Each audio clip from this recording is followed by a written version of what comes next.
자, 오늘 성경 공부는 지난주에 제가 광고를 주일 예배 때 광고를 잠깐 드렸듯이 좀 아주 중요하다고 하면 매우 중요한 주제고, 또 심지어는 이제 미국과 필리핀과, 제가 알기로는 이제 미국과 필리핀이죠. 그 외에도 당연히 다른 나라들에도 영향을 끼쳤을 거예요. 제가 알기로는 남미 국가들은 미국에서 영향을 받으면 거의 즉각적으로 영향을 받습니다. 왜냐하면 미국의 제2 언어가 스페인어죠. 남미 국가들이 이제 주로 스페인어를 쓰죠. 브라질을 제외하고. 브라질은 포르투갈어를 쓰고요. 그렇기 때문에 미국의 그 남미에서 이민 오거나 아니면 불법 이민한 사람들 워낙 많다 보니까 미국에서 한 영향이 스페인에 바로 가요. 스페니쉬를 쓰는 남미에게 바로 가요. 그래서 그 킹제임스 성경 이슈도 남미에게 바로 돼서 스페인어 성경, 레이나 발레라 성경이 업데이트된 레이나 발레라 고메즈 성경도 나오고, 지금 킹제임스 성경과 일치하는 성경들이 나오는, 거의 이제 우리나라처럼 킹제임스 성경을 기준으로 이제 정년의 과정을 계속 겪고 있는 성경 중에 하나가 이제 레이나 발레라 고메즈 성경이고요. 또 여러 가지 킹제임스 성경과 관련해서가 즉각적으로 반영되는 나라 중에 하나가 남미 또는 필리핀이에요. 왜냐면은 필리핀은 또 영어를 많이 쓰기 때문에 또 워낙 필리핀 사람들이 미국에도 많이 가 있고요.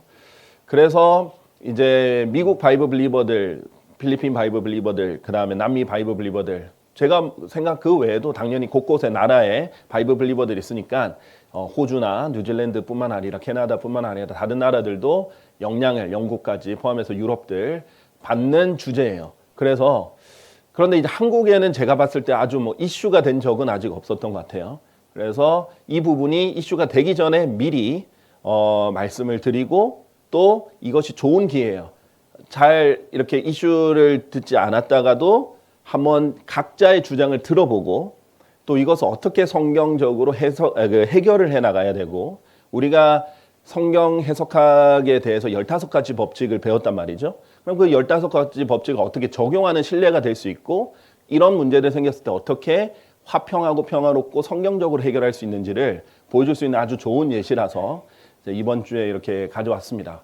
제가 지난번에 필리핀 최근에 다녀왔죠. 다녀왔던 이유도 이 문제와 관련이 있다라고 말씀을 드렸어요.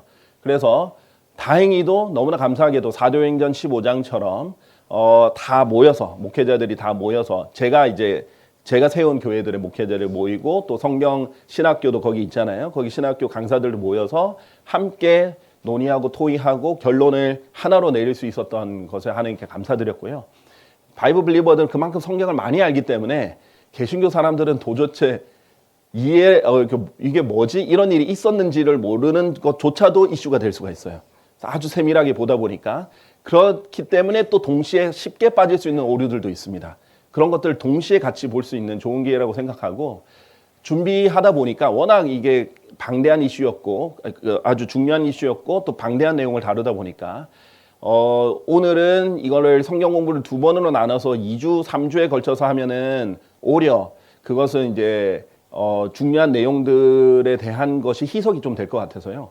오늘 성경 공부와 또 오늘 설교 시간까지 할애를 해서 이어서 이렇게 쭉 하려고 합니다. 그래서 이 부분은 우리 또 주의 만찬도 있기 때문에 함께 이렇게 조합을 해가지고 이제 쭉 오늘 이어갈 겁니다. 그래서 만약 이 영상을 보시는 분이 있으면 이 2시간에 있는 거쳐서 하는 모든 것을 연결해서 이어서 아마 통으로 영상을 할 거예요. 이거는 한 영상만 잘라서 보면은 오해할 수도 있습니다. 그래서 다 같이 이제 보는 그 관점을 가질게요.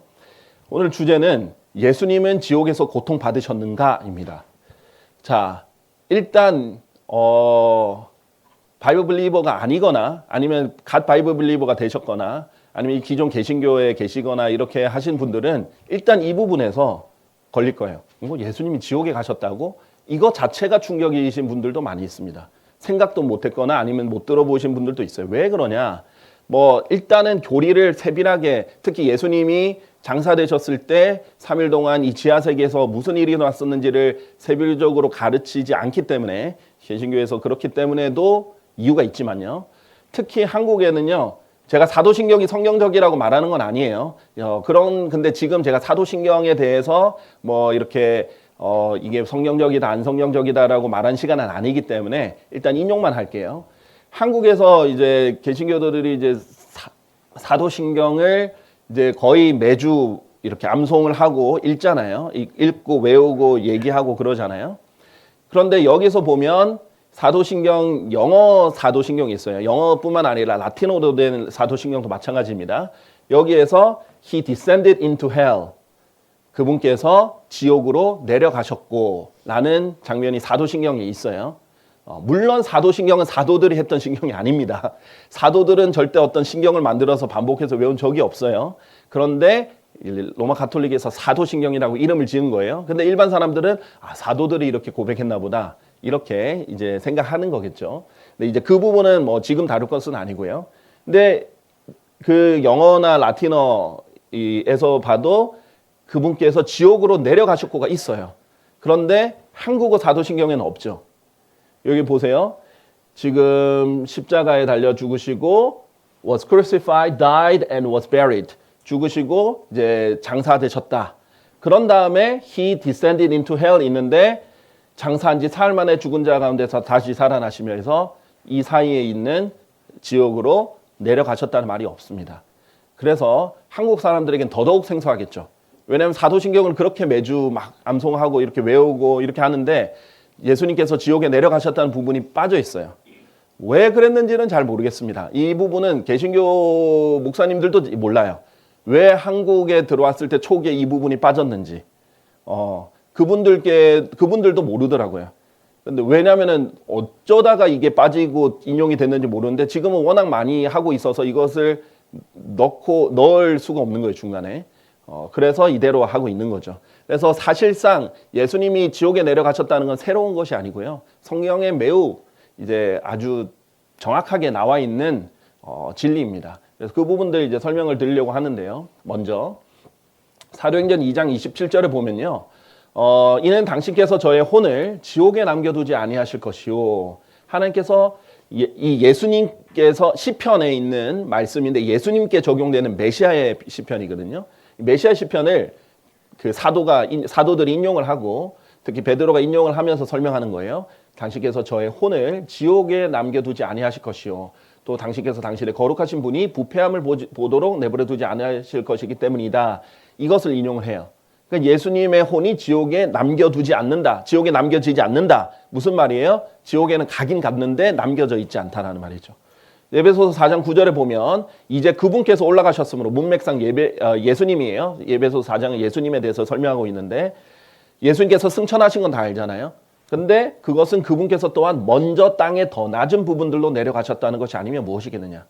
예수님께서 죽으셨을 때 그의 혼이 땅에 더 낮은 부분들로 예수님께서는 지옥을 땅의 심장이다 이렇게도 표현하셨는데 더 낮은 부분들로 내려가셨다가 부활하셨다가 승천하신 것을 얘기를 하는 거죠. 이런 식으로 이제 성경에 나와 있고요. 이 예수님께서 내려가신 땅의 더 낮은 부분들, 지옥은 왜 단수인데 왜 부분들이라고 돼 있습니까? 예수님께서 내려가셨던 땅의 더 낮은 부분들을 성경에서는 음부라고 합니다. 이것을 쉽게 말하면 지하 세계예요. 이 지하 세계에는 여러 부분들로 나눠져 있지만 하나의 공간입니다. 그래서 구약에 보면 죽은 사람들이 다 한 곳으로 가는 것으로 묘사돼요. 그럼 한 지하 세계로 갑니다. 한 음부로 가요. 근데 거기 안에는 여러 부분들로 나눠져 있습니다. 자, 그래서 이 복수로 낮은 부분들. 그래서 단복수가 성경에서 중요하죠. 그래서 누가복음 16장에 보면 예수님 스스로 이 땅의 더 낮은 부분들, 지하 세계, 음부가 어떻게 돼 있는지를 설명한 것인데 이 거지와 부자가 죽었었죠. 근데 거지가 죽어서 천사들에 의하여 아브라함 품속에 옮겨졌어요. 근데 아브라함의 품속에서는 고통받지 않고 안식하고 있죠. 그런데 부유한 사람도 죽어서 장사돼요. 근데 지옥에서 심한 고통들 중에 있는 그가 자신의 두 눈을 들어 멀리 떨어져 있는 아브라함과 그의 품에 있는 나사로를 보는도다. 자, 부자는 지옥에서 눈을 떴어요. 심한 고통 속에서. 그런데 눈을 들어 봤더니 멀리 떨어져 있는데 눈으로 볼 수 있어요. 그리고 아브라함과 그의 품에 나사로를 봅니다. 같은 공간에 있는데 나눠져 있어요. 그러면서 뭐라고 하냐면 너무 고통스럽고 너무 목마르고 불타면은 제일 뜨거운 부분이 또 혀라고 그러거든요. 근데 혀가 고통스럽고 마르고 목마르고 그러니까 물 하나 달라고 하죠. 이 지옥에 있는 사람들의 고통의 외침입니다. 목마르다. 내가 정말 물을 달라. 이렇게 하는 게 고통의 외침이에요. 그런데 이렇게 요청을 해요. 이 나사로를 보내가지고 물 한 방울 달라고. 그런데 이 모든 것 외에도 우리와 너희 사이에는 거대한 구덩이 하나 고정되어 있느니라. fixed, 고정되어 있다. 그러니까 이 두 공간 사이에 또 거대한 구덩도 있는 거죠. 그래서 이 지하 세계를 그림화해서 도표화를 클라레스 라킨이 했었는데 여기에 있는 이곳을 음부라고 하는 겁니다. 그래서 영어로 underworld라고 썼죠. 이 지하 세계가 있습니다. 물론 이 라킨은요, 이 지옥 내에서도 이 지옥에서도 타타루스라는 공간이 따로 있을 것이라고 생각을 했습니다. 헬라어를 기준으로 해서 그렇죠. 그러나 킹제임 성경 기준으로 하면 이 타타루스라는 공간, 그 천사들이 갇혀 있는 공간이거든요. 지옥의 일부분으로 볼 수 있습니다. 자, 어쨌든 이 부분만 보시면요, 이게 거대한 구덩이입니다. The Great Gulf가 되고요. 이 사이에 아브라함의 품이라고 불리는 낙원과 그다음에 지옥 이렇게 나눠져서 그려져 있죠. 이게 땅의 더 낮은 부분들이에요. 땅의 더 낮은 부분들로 내려갔고 그 다음에 부활하신 다음에 승천하셔서 올라가신 거죠. 자, 그래서 이런 부분들이 이제 성경에서 좀 명확하죠.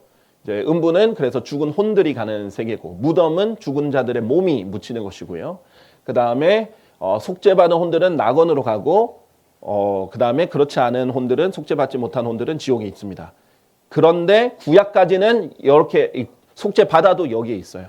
근데 예수님이 피를 흘려서 이들의 죄까지도 다 제거를 하시고 나니까 이제 혼들은 어디로 가요? 예수님 승천하실 때 사로잡힌 혼들을 에베소 4장 9절 그 문맥에 보면 혼들을 사로잡아서 승천하실 때 데려가셨다는 거죠.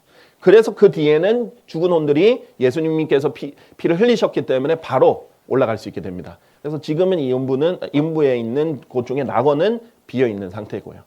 자, 이런 부분들이 이제 성경에 이제 나와 있는 부분들인데, 이런 부분들이 이제 교리적으로 세부적으로 공부를 잘 안 하거든요. 그러니까 이제 처음 들어볼 수 있는 거예요. 그래서 이건 놀라운 것이 아니다. 예수님께서 지옥에 가셨다는 말 자체는 사실이다.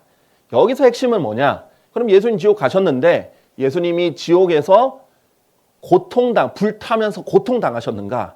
아니면 예수님이 지옥에 가셨던 이유는 다른 이유인가? 속죄에 예수님의 지옥에서의 고통이 필요한가? 아니면 그렇지 않은가?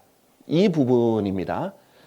자, 그래서 제가 지난번에 성경 해석의 법칙 15개를 설명을 하면서 총 16번의 강의를 했었어요. 예표의 법칙은 2번으로 나눠서 했었고요. 자, 그렇기 때문에 이런 법칙들에 입각해서 판단을 하도록 하겠습니다. 이제 그 판단은 아마도 이 성경 공부 시간 이후에 또 설교 시간 때 함께 진행하면서 좀 더 보도록 할 텐데요. 지금은 먼저 예수님은 지옥에서 불타며 고통받으셨다라는 쪽의 주장에서 제가 여러분을 이 입장이 돼서 여러분을 설득하도록 해보겠습니다. 그래서 여러분 한번 잘 들어보십시오. 1번, 예수님은 하나님의 어린 양으로서 희생 제물이 되셨는데 구약에서 희생 제물은 불태워졌다. 그렇죠. 예수님은 하나님의 어린 양으로 등장하셨습니다. 이것은 성경의 팩트죠. 다음날 요한이 자신에게 오시는 예수님을 보며 이같이 말하니라. 세상 죄를 제거하는 하나님의 어린 양을 보라. 예수님이 희생 제물로 오셨다. 우리를 위해서 희생하셨다. 제물이 되셨다. 이런 부분은 성경에 이제 많이 나옵니다. 그러면 하나님의 어린 양으로서 오셨잖아요. 그런데 우리 구약의 어린 양들, 제물들이 어떻게 바쳐졌는지 보잖아요. 보면은 모세가 이제 레위기에 자세히 돼 있죠. 어떻게 희생제물을 드리는지. 그 중에 일부를 발췌하면 모세가 그 순양 전체를 제단 위에서 태웠더라. 희생제물은 제단에서 불태워지잖아요. 그렇죠? 그런데 이게 불로써 드려지는 제물을 위한 번제의 희생제물이었더라. 주께서 모세에게 명령하신 대로더라. 그래서 번제라는 말도 있죠. 하나님께서 불로 태워서 드리는 제물을. 자, 그래서 성막에 보면요, 가장 먼저 등장하는 곳이 번제단입니다. 불로 태우는 제단이에요. 그리고 이 불로 태우는 제단은 이 지옥의 예표가 됩니다. 자, 그래서 당연히 희생 제물은 불로 태워졌기 때문에 구약에서 예수님도 불로 태워졌어야 됐다. 근데 예수님은 십자가에서 불로 안 태워주셨으니까 지옥에 가서 불로 태워주셔야 된다. 라는 거죠. 제가 지금 말씀드린 것은 지금은 제 입장에서 충분히 설명하고 또 다음번에 가면은 또 반대 입장에서 제가 그 입장에 대해서 설명합니다. 단정을 짓는 게 아니에요, 지금은. 그런데 제가 이 입장에 대해서 여러분께 설득할 것입니다. 자, 그래서 레위기 6장 13절에 보면 그 불은 언제나 제단 위에서 타고 있어야 하리니 그것은 결코 꺼뜨리지 말지니라. 제사장이 해야 되는 아주 중요한 임무 중에 하나가 제단 불을 결코 꺼뜨리면 안 돼요. 자, 그런데 이것이 무엇의 예표냐? 마가복음 9장 43절과 44절에 보면 이 결코 꺼지지 않을 불 속인 지옥으로 돌아가는 것보다 나으니라 하면서 그곳에는 그 지옥에는 그대로 구더기도 죽지 않고 불도 꺼지지 아니하느니라. 지옥이 결코 꺼지지 않는 불이다 라는 구절들이 이 마가복음 9장에만 반복해서 43, 44, 45, 46, 47, 48 구절 계속 반복해서 나오죠. 그리고 지옥이 영원한 불이라는 것을 우리가 잘 아는 사실입니다. 자, 그렇기 때문에 예수님은 희생제물이 되셨으니까 당연히 지옥에서 불타야 된다는 거예요. 자, 두 번째, 예수님은 하나님의 진노의 잔을 마셔야 했는데 하나님의 진노가 불타는 곳은 지옥이다. 자, 이 부분은 처음 들으시는 분은 오래 바이블 빌리버 생활을 하셨으면 아시겠지만 처음 들으시는 분은 생소할 수도 있어요. 자, 이 부분 좀 설명을 드릴게요. 마태복음 26장 39절에 보면 우리 겟세마네 동산에서 예수님께서 기도하시는 장면이 나오죠. 이때 예수님께서 무엇을 기도하셨냐면요. 오 나의 아버지여, 만일 그것이 가능하시거든 이 잔을 제게서 지나가게 하여 주시옵소서. 그럼에도 불구하고 제 뜻대로 하지 마시고 다만 당신의 뜻대로 하옵소서. 이렇게 기도했단 말이죠. 그래서 이 잔이 무엇인가? 근데 결국은 성경 해석의 법칙 중에 하나가 뭐예요? 성경으로 성경을 해석하는 거예요. 하나님께서 영적인 것을, 성령님께서는 영적인 것을 영적으로 비교해서 가르친다. 그렇게 했는데 예수님께서는 나의 말이 영이요 생명이라 이렇게 하셨어요. 우리는 하나님의 말씀으로 해석을 해서 우리의 사사로운 해석을 배제해야 되니까 이 잔이 무엇인지 성경으로 해석을 해야 돼요. 그런데 많은 사람이 그냥 이걸 보고 추측을 합니다. 추론을 해요. 아, 예수님 지금 십자가 달리시기 죽기 직전이니까 죽음을 말하는 잔인가 보다. 그러면 해석이 아닙니다. 그것은 성경적 해석이 아니라 자기 생각이잖아요. 성경은 이 잔에 대해서 뭐라고 말하는가? 요한계시록에 보면 하나님의 잔에 대해서 뭐라고 표현하냐면 그분의 격분의 잔이다 이렇게 표현을 해요. 하나님의 잔일. 바로 그 잔은 혼합물 없이 그분의 격분의 잔 손에 부어진 하나님의 진노의 포도주를 마시리라. 진노는 영어로 wrath, 격분의 indignation, 다 분노를 표현하는 거죠. 영어로 이제 성경에서 분노는 anger, 하나님의 이 화를 표현하는 단어가 많습니다. 분노, 진노, 경노, 격분, 다양한 표현들이 있어요. 자, 그런데 하나님의 격분의 잔 속에 부어진 하나님의 진노의 포도주를 마시리라. 문맥상 뭐냐면 하나님께서 심판하실 사람들이다 이거예요. 그런데 그러면 어떻게 되냐? 그는 거룩한 천사들 앞과 어린 양 앞에서 불과 유황으로 심히 고통을 당하리라. 이렇게 되어 있죠. 지옥에 보면 불과 유황이 등장을 하지 않습니까? 그래서 예수님께서 받고 싶지 않았던 것은 하나님의 진노의 잔이지 죽고 싶지 않았던 게 아니에요. 제가 설명드렸죠. 제 개인 가정인데 제가 감리교 신학대학교 처음 들어갔을 때 첫 강의 중에 하나가 그 교수님이 예수님을 조롱하는 거였어요. 그러면서 야, 유관순 누님도 죽음 앞에서 그렇게 초연해서 죽음을 두려워하지 않고 이렇게 당당하게 죽으셨는데 예수는 예수님이라고도 안 해요. 예수는 왜 죽기 싫어서 질질 짰냐? 이러는 거예요. 제가 너무 화가 났는데 왜냐면 저는 예수님을 사랑해서 신학교로 간 거지 뭐 예수님 비판을 들으려고 뭔 조롱을 들으려고 간 게 아니에요. 그렇죠? 그런데 조롱을 하잖아요. 그것도 신학교 교수가. 근데 그 사람은 그렇게 하는 것이 지성인이다라고 생각하는 거예요. 그런 자유주의 신학이 들어간 곳인데. 근데 제가 뭐라고 반박을 해야 될지 몰랐어요. 성경을 모르니까. 저는 진짜 겟세마네 동산에서 기도하신 게 죽고 싶지 않으셔서 하는 줄 알았어요. 그렇게 많이들 하세요. 십자가의 고통 때문에. 뭐 죽고 싶지 않아서. 근데 그게 아니에요. 예수님은 언제든지 죽을 준비가 돼 있었어요. 나는 내 생명을 내려놓을 권세도 있고 또 다시 찾을 권세도 있다. 얼마든지. 그런데 예수님이 원하지 않았던 건 하나님 진노의 잔이다. 이것이 이제 성경적으로 보여지는 거죠. 한 구절뿐만 아니라 요한계시록 16장 19절에 보면 하나님께서 바빌론을 심판하실 때도 뭐라고 해요? 그녀에게 그분의 진노의 맹렬함의 포도주 잔을 주기 위함이라. 진노의 잔인데 진노의 맹렬한 포도주 잔이다. 이렇게 하죠. 자, 그래서 이 하나님의 진노를 표현할 때는 술 취하는 것과 관련해서 그냥 잔뜩 먹여서 술 취하게 만들고 하나님께서 진노를 퍼붓는 그런 포도주로 제시하기도 합니다. 자, 이사야서에 보면요. 예루살렘이 심판을 받을 때도 예루살렘은 주의 손에서 그의 노여움의 잔을 마셨도다. 이렇게 표현이 돼 있어요.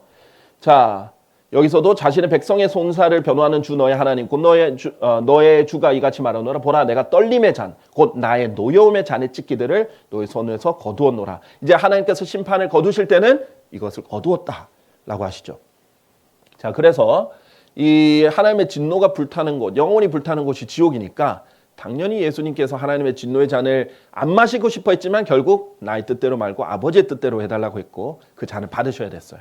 그래서 베드로가 예수님을 잡으러 온 겟세마네 동산에서 내려와서 예수님을 잡으려고 온 사람들을 막을 때 예수님께서 뭐라고 하셨냐면 내가 아버지께서 주시는 잔을 마시지 않겠느냐 하면서 결정하고 항복하고 내려오셨단 말이죠. 자, 그렇기 때문에 예수님은 당연히 지옥을 경험하셔야 됐다. 적어도 그 같이 지옥의 그 고통을 경험하셔야 됐다. 라는 것이 주장이고요. 자, 여기 신명기 32장 22절도 이는 나의 분노 속에서 불이 타올랐으니 가장 낮은 지옥까지 태울 것이요 라고 하죠. 하나님 분노가 불타오르는 것이 지옥이다 라는 것입니다. 자, 세 번째 주장입니다. 예수님은 죄인들을 위해 대속을 이루셨기 때문에 죄인들의 위치에서 죄의 형벌을 받으셔야 했다. 예수님이 죄인들을 대신해서 대속을 이루신 거잖아요. 대신해서 속죄를 이루신 거잖아요. 그러니까 죄인들의 위치에서 죄인의 형벌을 받아야지. 죄인들은 영원히 불타는 지옥에 가서 고통받는데 예수님은 그냥 몸만 그 십자가에서 죽으면 그것이 공평한가? 예수님도 지옥에서 고통을 형벌을 받으셔야만 그것이 공평하다. 이렇게 하는 것입니다. 그런 주장입니다. 따라서 죄인들이 지옥불에서 고통받듯이 예수님께서도 지옥불에서 고통받으셔야 했다라는 주장이죠. 자, 베드로전서 3장 18절을 보면 이는 그리스도께서 죄들로 인하여 한 번 순환을 겪으사 정의로우신 분이 부정한 자들을 대신하셨기 때문이니 원래 정의로우신 분이지만 부정한 자들을 대신하셨기 때문에 우리를 인도하시려고 대신하셨기 때문에 그 고통도 대신 받으셔야 됐다라는 거죠. 자, 고린도후서 5장 21절 이는 하나님께서 죄를 전혀 모르셨던 예수님을 우리를 위하여 죄가 되게 하셨기 때문이니 우리로 하여금 그분 안에서 하나님의 의가 되게 하려 하십니다. 어떻게 됐죠? 예수님이 우리를 위해서 죄가 되셨다. 자, 그렇기 때문에 지옥에서 그 죄의 고통을 받으셔야 됐다라는 것입니다. 자, 4번 지옥에서 불타며 고통받으실 것이 아니면 지옥에 가셔야 할 이유가 없다. 왜 지옥에 갔는가? 지옥은 고통받으러 가는 곳인데. 근데 이거는 이제 성경 구절 근거로 하는 게 아니라 논리적인 주장입니다. 지옥에서 불타며 고통받을 것이 아니면 왜 지옥에 가셨는가? 지옥에 가셨다는 건 성경에 분명히 있는데. 자, 그 다음 5번째입니다. 죄의 대가는 사망이기 때문에 성경에 나오죠. 로마서 6장 23절. 예수님도 죄인들의 죄값을 치르시려면 몸의 죽음뿐만 아니라 혼의 죽음인 둘째 사망까지 겪으셔야 한다라는 겁니다. 그 근거 구절은 로마서 6장 23절 이는 죄의 대가는 사망이요 라고 나와 있죠. 그리고 요한계시록 20장 14절 보면 사망과 지옥도 불의 호수 속에 던져졌더라. 이것이 둘째 사망이라 라고 되어 있습니다. 그러니까 영원히 불타는 그 불의 호수 속에서 타는 것이 둘째 사망이니까 예수님은 몸만 죽으실 게 아니라 혼도 그 사망을 경험하셔서 죄의 대가를 완전히 지불하셔야 된다라는 것입니다. 자, 6번째 주장은요. 예수님의 부활 및 승천까지가 속죄의 완성을 위한 과정이었기 때문에 십자가로서만 속죄가 이루어지지 않는다. 따라서 지옥에서의 고통까지 포함되어야 한다라는 주장입니다. 자, 무슨 말이냐면요. 몇몇 구절을 보여드릴게요. 히브리서 9장 11절 12절 보면요. 그러나 그리스도께서 다가올 좋은 것들의 대제사장으로 오시되 사람들의 손으로 지어지지 아니한 즉 이런 건물 중 하나가 아닌 더 위대하고 더 완전한 성막을 통해 오셔서 자, 예수님께서 대제사장인데 구약의 성막, 인간의 손으로 만든 성막의 대제사장이 아니라 하늘에 있는 더 좋은 사람의 손으로 지어지지 않은 하나님이 지으신 그 성막의 대제사장으로 오셨다라는 거죠. 염소들이나 송아지들 필요도 아니요. 이 땅에 있는 것 모형은 동물의 피로 했지만 오직 그분 자신의 피로, 예수님의 훨씬 더 위대한 피로 그분께서 한 번 거룩한 처소 안으로 들어가시오. 그러니까 하늘에 있는 성막에 가장 거룩한 곳인 하나님이 계신 곳, 그로 들어가셔서 우리를 위하여 영존하는 구속을 얻어내셨느니라 라고 했어요. obtain. 자, 그러니까 이 영존하는 구속을 얻어내시는 마지막 순간이 어딘가? 결국은 거룩한 처소 안으로 들어가시는 것. 이 피를 가지고 대제사장으로서 들어가셔서 영존한 구속을 이루셨다는 거예요. 자, 그러니까 이것은 성경이 그렇게 말씀하시는 거잖아요. 그러면은 이 구속의 완성은 승천까지니까 십자가의 대속만으로는 끝이 아니다. 그러니까 지옥의 고통도 있어야 된다라고 주장하는 것입니다. 자, 고린도전서 15장 17절. 그리고 부활도 아주 중요한 요소잖아요. 그래서 만일 그리스도께서 일으켜지신 것이 아니라면, 부활하신 것이 아니라면, 부활의 장이죠. 고린도전서 15장 17절. 너희의 믿음은 헛되니 너희는 여전히 너희의 죄들 가운데 있는 것이라. 자, 부활이 없었으면 우리의 구속도 무용지물이다.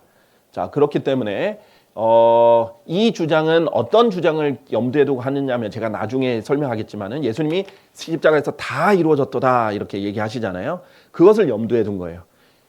그것은 구속을 다 이루었다라고 말씀하신 게 아니다 라는 거예요. 다 이루어졌도다는 어떤 선포다 이렇게 보는 거예요. 왜냐하면 구속의 완성은 부활과 승천까지 있어야만 가능하기 때문에. 자 7번. 성경은 예수님의 혼이 죄를 위한 제물이 되셨다고 한다. 십자가에서는 예수님의 몸만 죽었기 때문에 고통받으셔야만 제물이 되는 것을 충족시킬 수 있다. 혼으로 고통받으셔야만, 이 말이죠. 자, 예수님의 몸이 죽었다라는 것, 십자가에서 죽었다라는 것은 다 이해가 돼요. 뭐 명확한 사실이니까. 근데 이 혼이 제물이 되었다라는 구절이 있다는 거죠. 자, 이사야서 53장 10절에 보면요. 그럼에도 그를 상하게 하는 것이 주를 기쁘게 해드렸도다. 예수님을 상하게 하는 것이 하나님을 기쁘게 해드렸다는 거죠. 그분께서 그를 비통함에 두셨도다. 당신께서 그의 혼을, 예수님의 혼을, 지금 이사야서 53장은 잘 아시는 문맥이죠. 예수님이 어린 양으로서 대속을 당하는 구약의 복음이라고 불릴 만한 유명한 장입니다. 이 장 전체는 나중에 다음 시간에 쭉 볼 거예요. 쭉 볼 건데 유명한 장이에요. 그런데 여기서 예수님의 혼을 죄를 위한 제물로 만드셨다. 그는 자신의 씨를 볼 것이요. 했죠. 그러니까 예수님의 몸의 고통만 받은 게 아니라 혼도 제물이 되셔서 고통을 받으셔야 했다. 그렇기 때문에 지옥에서 반드시 불타면서 고통받으셔야 됐다라는 주장입니다. 자, 8번. 메시아의 시들을 보면, 시편에 보면 이제 메시아의 시편들이 있죠. 특히 다윗이 한 시편이 다윗이 1인칭으로 말한 것 자체도 메시아의 시편으로서 예수님께 적용이 됩니다. 대표적인 게 시편 22편이죠. 지옥의 슬픔들과 지옥의 고통들이 나온다. 이는 예수님께서 지옥에서 슬픔들과 고통들을 당하셨다는 것을 보여준다. 자, 보죠. 시편 18편 5편. 지옥의 슬픔들이 제 주위를 둘러쌌나이다. 죽음의 올무들이 저보다 앞서갔나이다 라는 표현이 있어요. 그러니까 예수님이 지옥에서 슬픔들을 당하셔야 됐다. 시편 116편 3절. 죽음의 슬픔들이 나를 둘러쌌고 지옥의 아픔들이 나를 붙들었도다. 내가 공경과 슬픔을 발견하였도다. 예수님은 지옥의 아픔들도, 그냥 슬픔뿐만 아니라 아픔들도 겪으셨기 때문에 당연히 지옥에서 고통받으셔야 됐다라는 주장입니다. 자, 9번. 죄인들은 하나님께로부터 영원히 버림을 받는다. 그렇죠. 지옥에서 영원히 버림을 받습니다. 따라서 예수님께서 나의 하나님 어찌하여 당신께서는 저를 버리셨나이까? 라고 하셨을 때는 지옥에서 버림받으실 것을 아셨기 때문에 하신 말이다. 자, 마태복음 25장 41절. 예수님께서 지옥에서, 이 예수님 스스로 하신 말씀이에요. 지옥으로 보낼 때 하시는 말씀입니다. 그때 그가 외편에 있는 자들에게도 이같이 말하리라. 너희 저주받은 자들아, 나에게서 떠나 마귀와 그의 천사들을 위하여 예비된 영원한 불 속으로 들어가라. 하나님께로부터 완전히 떠나고 하나님께 또 완전히 분리되는 곳, 지옥이다. 마태복음 7장 23절. 그런즉 그때 나는 그들에게 공언하겠노라. 나는 결코 너희를 알지 아니하였노라. 전지전능하신 하나님 모든 것을 아시는데 나는 절대 너를 결코 너희를 알지 아니하였다 라고 얘기하고 아예 모르는 취급을 하시죠. 그러고 죄악을 행사하는 너희들아 나에게서 떠나라. 하나님과 영원히 분리되고 하나님께 영원히 버림받는 그곳이 지옥인데 예수님께서 나의 하나님 어찌하여 나를 버리셨나이까 이렇게 얘기를 하셨기 때문에 예수님은 지옥에서 버림받을 것을 알고 하신 말씀이다 라는 주장입니다. 자, 마태복음 27장 46절을 보면 실제로 이렇게 하셨죠. 나의 하나님 어찌하여 당신께서는 저를 버리셨나이까 엘리 엘리 라마 사박다니 라고 하셨죠. 자, 10번 주장입니다. 시편 22편은 메시아의 시인데 예수님께서 자신을 벌레라고 하셨다. 그렇죠. 시편 22편에 메시아 시편이고 쭉 예수님이 하신 말인데 자기 벌레라고 하셨어요. 근데 지옥에 가는 사람들은 벌레인 구더기가 된다. 따라서 예수님께서는 죄인들을 대신하여 지옥에서 벌레가 되신 것이다. 자, 시편 22편 6절 유명한 이 아까 나의 하나님 어찌하여 당신께서 나를 버리셨나이까 이 말이 시편 22편 1절에 등장합니다. 그렇죠? 그 등장하고 나서 쭉 예수님의 말이 다윗의 시편 속에서 나옵니다. 그런데 여기서 그러나 저는 벌레요 사람이 아니며 사람들의 비방거리요 백성에게 멸시받는 자니라 했어요. 근데 마가복음 9장 43절 44절을 보면 여기서 아까 지옥 얘기가 나왔죠. 그곳에는 그들의 구더기도 죽지 않고 불도 꺼지지 아니하느니라. 지옥에는 구더기도 죽지 않는 곳이다. 라고 이제 성경에서 얘기를 합니다. 그러니까 예수님께서는 지옥에 가서 그런 벌레가 되신 것이다. 왜냐하면 십자가에서 벌레가 안 되셨으니까. 우리 벌레가 되는 걸 못 봤잖아요. 그렇죠? 그러면 언제 벌레가 되셨는가? 지옥에서 지옥의 죄인들이 벌레가 되듯이 예수님도 벌레가 되셔야 했다. 라는 거죠. 자, 이렇게 크게 10가지의 주장들이 있습니다. 자, 이것이 미국이든 필리핀이든 남미는 제가 스페인어를 못 알아들으니까 자, 미국이든 필리핀이든 나오는 주장들을 다 조합해서 핵심 주장들 10가지를 다 이렇게 제가 조합한 겁니다. 그렇게 해서 성경 구절까지 다 인용을 한 것이고 제시한 겁니다. 굉장히 신빙성이 있는 주장이죠. 자, 요약을 해보겠습니다. 예수님은 하나님 어린 양으로서 희생제물이 되셨는데 구약에서 희생제물을 불태워줬다. 그런데 그러니까 이 제단은 지옥의 예표인데 예수님도 지옥에 가셔야 됐다. 불태워 주셔야 됐다. 하나님의 진노의 잔을 마셔야 했다. 겟세마네 동산에서 얘기했던 그것을 그 진노가 불타는 곳이 지옥이다. 그러니까 지옥에 가야 했다. 예수님 죄인들을 위해서 대속을 이루셨기 때문에 죄인들의 위치에서 죄인의 형벌을 받으셔야 됐다. 그러니까 죄인들이 지옥에서 영원히 불타니까 예수님도 불타셔야 됐다. 자, 그 다음에 따라서 죄인들이 지옥불에서 고통받듯이 예수님께서 지옥불에서 고통받으셔야 됐다는 거고요. 4번, 지옥에서 불타며 고통받을 것이 아니면 지옥에 가셔야 할 이유가 없다. 지옥에 가셨는데 분명히. 그럼 뭘 하셨겠는가? 자, 5번, 죄의 대가는 사망이기 때문에 둘째 사망까지 겪으셔야 됐다. 자, 잠깐만요. 네. 6번에 한번 빠졌네요. 6번. 근데 6번 주장 아까 들으셨으니까. 성경은 예수님의 혼이 죄를 위한 제물이 되셨다고 한다. 십자가에서는 예수님의 몸만 죽었기 때문에 지옥에서 고통받으셔야만 혼이 죄를 위한 제물이 되는 것을 충족시킬 수 있다. 혼이 죄를 위한 제물이 되었다라는 표현이 충족되려면 지옥에 가셔야 된다. 메시아 시대를 보면 지옥의 슬픔들과 지옥의 고통들이 나온다. 그렇기 때문에 예수님이 이 메시아로서의 외치셨던 이 지옥의 슬픔들과 지옥의 고통들은 지옥에서 겪으신 것이다. 자, 그 다음에 9번, 죄인들은 하나님께부터 영원히 버림을 받는데 예수님께서는 십자가에서 버림 받으실 것을 아셨기 때문에 이렇게 외치셨다. 엘리 엘리 라마 사박다니. 자, 그 다음에 시편 22편의 메시아신데 예수님 자신을 벌레라고 하셨다. 그렇기 때문에 지옥에 가는 사람들은 벌레인 구더기가 되기 때문에 예수님도 지옥에서 벌레가 되셨다. 이런 주장입니다. 자, 매우 신빙성이 있고 어떻게 보면 바이블 빌리버이기 때문에 제시할 수 있는 구체적인 구절들과 상황까지 제시를 했습니다. 자, 제가 오늘 지금 이제 반대쪽 주장은 찬성적 주장과 함께 보면서 다음 시간에 제가 할 건데 지금 제가 이 마무리를 지으면서 이 성경 공부 시간에 마무리를 지으면서 하려는 것은 뭐냐? 그냥 지적 호기심을 충족시키려고만 하는 것이 아닙니다. 그것의 시작이 됐다 할지라도 여러분이 배워야 될 것은 어떻게 성숙한 바이블 빌리버들은 교리적 문제가 나왔을 때 어떻게 해소할 것인가 라는 것. 그리고 어떻게 마음을 열고 이걸 듣는 분들 중에는 나는 그렇게 생각하지 않는데 라는 입장이신 분들이 생길 거고요. 그렇네. 맞네. 나는 이 입장에 동의한다 라는 부분도 생길 거예요. 근데 이게 동의를 하든 안 하든 한국에는 특히 좀 그런 특성이 있어요. 편이 돼 버립니다. 찬성과 반대가 편이 돼 버려서 약간 정치적으로 싸우게 되는 경향이 있어요. 그렇게 되면 안 좋습니다. 입장이 다르더라도 싸울 필요 전혀 없어요. 흥분할 필요도 전혀 없고 딱 성경의 진리를 가지고 우리가 배운 법칙들과 원칙들을 가지고 성경적인 원칙들이니까 그런 것들을 가지고 하나하나 분석해서 평화롭고 화평하게 이것을 해결하는 방법을 배워볼 겁니다. 그리고 그렇게 할 수 있습니다. 그렇게 이번에 필리핀에서도 했었고 그렇게 이룰 수 있기 때문에 한국에서도 앞으로 교리적인 이슈들이 나오면 그걸로 편이 갈릴 필요가 없어요.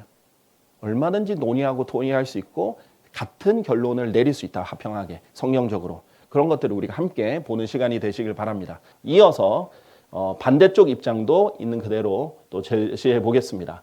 자, 그러면서 이제 동시에 할 게 뭐냐면 찬석 쪽 입장과 번갈아 가면서 좀 볼 거면서요. 또 성경 해석학 법칙 15개의 법칙들, 성경적인 법칙들이었죠. 자, 16개의 강의로 진행을 한 적이 있는데 그것들을 대응하면서 왜 이 법칙이 맞는지 틀렸는지 이런 것들 어디에 한계가 있는지를 분석해 볼 생각입니다. 그래서 이번 시간 조금 더 심도 있게 들어가는 것이죠. 자, 그래서 근거 구절들, 찬성 쪽의 근거 구절들은 성경 공부 시간 때 했기 때문에 혹시 못 보신 분들은 이제 영상과 함께 우리가 합쳐서 올라갈 거니까 보시면 좋겠고요. 지금부터 한번 진행하겠습니다. 오늘 또 주의 만찬이고 예수 그리스도의 보혈이 강조가 됐기 때문에 그분의 죽으심이 강조됐기 때문에 얘기를 하겠습니다. 자, 예수님은 지옥에서 고통받지 않으셨다는 쪽에 주장을 먼저 할 건데요. 여기 펜이 여기에서 할 수 있는 펜, 여기 있네요. 제가 안 보여가지고요. 펜을 가지고 가겠습니다. 자, 첫 번째로 일단 찬성 쪽, 이 빨간색은 찬성 쪽 주장이었습니다. 그거 잠깐 소개하면서 반대쪽 주장도 얘기할게요. 찬성 쪽 주장 1번, 2번은요. 예수님은 하나님의 어린 양으로서 희생제물이 되셨는데 구약에서 희생제물은 불태워졌다라는 것이 주장이었고 근거 구절을 댔습니다. 그렇죠. 예수님 하나님의 어린 양이었습니다. 그렇죠? 그리고 희생제물이 되셨고요. 그리고 그런데 구약의 희생제물은 제단에서 불태워졌으니까 그리고 그 제단은 그 불은 지옥의 예표이기 때문에 이것은 예수님께서도 지옥에 불타셔야만 온전한 제물이 되실 수 있다라는 주장이었고요. 2번은 예수님은 하나님의 진노의 잔을 마셔야 했는데 하나님의 진노가 불타는 곳은 지옥이다라는 것이었습니다. 그래서 겟세마네 동산에서 이 잔을 제게 옮겨달라고 했을 때 이 잔이 그냥 죽기 싫어서가 아니라 하나님의 진노의 잔이었다는 것을 여러 구절들, 한 5개의 구절들로 보여드렸고요. 그러니까 하나님의 진노가 불타는 곳은 지옥이니까 예수님도 이 하나님 진노를 받으시려면 지옥에 가셔야 했다라는 주장입니다. 자, 그럼 첫 번째 반론이죠. 혼들을 위한 속죄는 육체의 피로 이루어지는 것이지 혼의 고통으로 이루어지는 것이 아니다라는 것의 주장의 핵심입니다. 자, 레위기 17장 11절을 보면요. 이는 육체의 생명이 피 속에 있기 때문이라. 자, 육체의 생명이 피 속에 있다. 그런즉 나는 그것을 너에게 주어 제단 위에서 너희의 혼들을 위한 속죄를 이행하게 하겠노라 라고 했어요. 이는 그것이 이 피죠. 혼을 위하여 속죄를 이행하는 피이기 때문이라 라고 했습니다. 자, 여기서 이제 우리가 핵심으로 봐야 되는 것은 제단의 희생 제물이 불태워졌다라고 해서 그 혼이 불태워진 게 아니에요. 그렇죠? 몸이 불태워진 겁니다. 이 희생 제물의 동물들의 혼이 지옥에 간 게 아니에요. 그리고 결국 핵심은 뭐냐면 피 흘려져야 된다는 거예요. 몸의 죽음입니다. 이 육체의 생명이 피 속에 있다. 그래서 먼저 피를 흘리죠. 그리고 나서 죽은 몸을 불로 태웁니다. 자, 그렇기 때문에 일단 혼들의 속죄의 핵심은 고통이 아니라 피라는 거예요. 어쨌든 그 동물들은요, 죽어서 고통을 못 느낍니다. 그 몸이 불태워진다 할지라도. 근데 혼이 지옥에서 혼의 고통을 당하는 혼들은 고통을 느끼죠. 그리고 그건 혼의 고통인데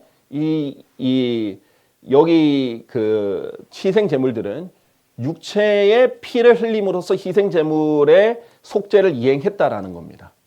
자, 그래서 핵심은 피지 고통이 아니다라는 것이 핵심입니다. 자, 그다음에 구약의 제물들은 몸이 피를 흘려 희생되었지 지옥에서 고통받지 않았다. 즉 구약의 제물들의 속죄는 피로 이루어진 것이지 불의 고통으로 이루어진 것이 아니다라는 것이고요. 그리고 아까 제단의 불이 지옥의 예표라고 했잖아요. 그리고 하나님의 진노는 그 지옥에서 불탄다라고 했죠. 그 진노의 관점과 함께 제단의 관점을 설명을 드릴게요. 두 번째 반론은 갈보리 십자가가 예수님의 제단이었다라는 거예요. 자, 찬성적 주장은 이 희생 제물의 제단이 불이 있으니까 이 제단을 지옥으로 본 거예요. 그래서 지옥에서 불타야 온전한 희생 제물이 드려졌다라는 거예요. 그런데 반대쪽 입장에서는 아니다. 제단은 예수님의 십자가, 갈보리 십자가가 예수님의 제단이었다라는 것입니다. 그래서 이 예수님이 propitiation, 화해 제물이라고 표현이 되거든요.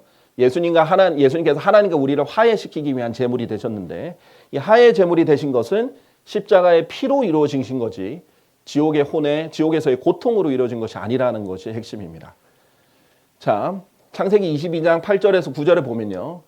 우리가 잘 알다시피 아브라함이 독자 이삭을 바치는 장면을 히브리서에서 예수 그리스도께서 바쳐지는 장면과 예표적으로 연결을 하죠. 아브라함이 말하기를 내 아들아 하나님께서 자신을 번제물을 위한 어린 양으로 마련하실 것이라.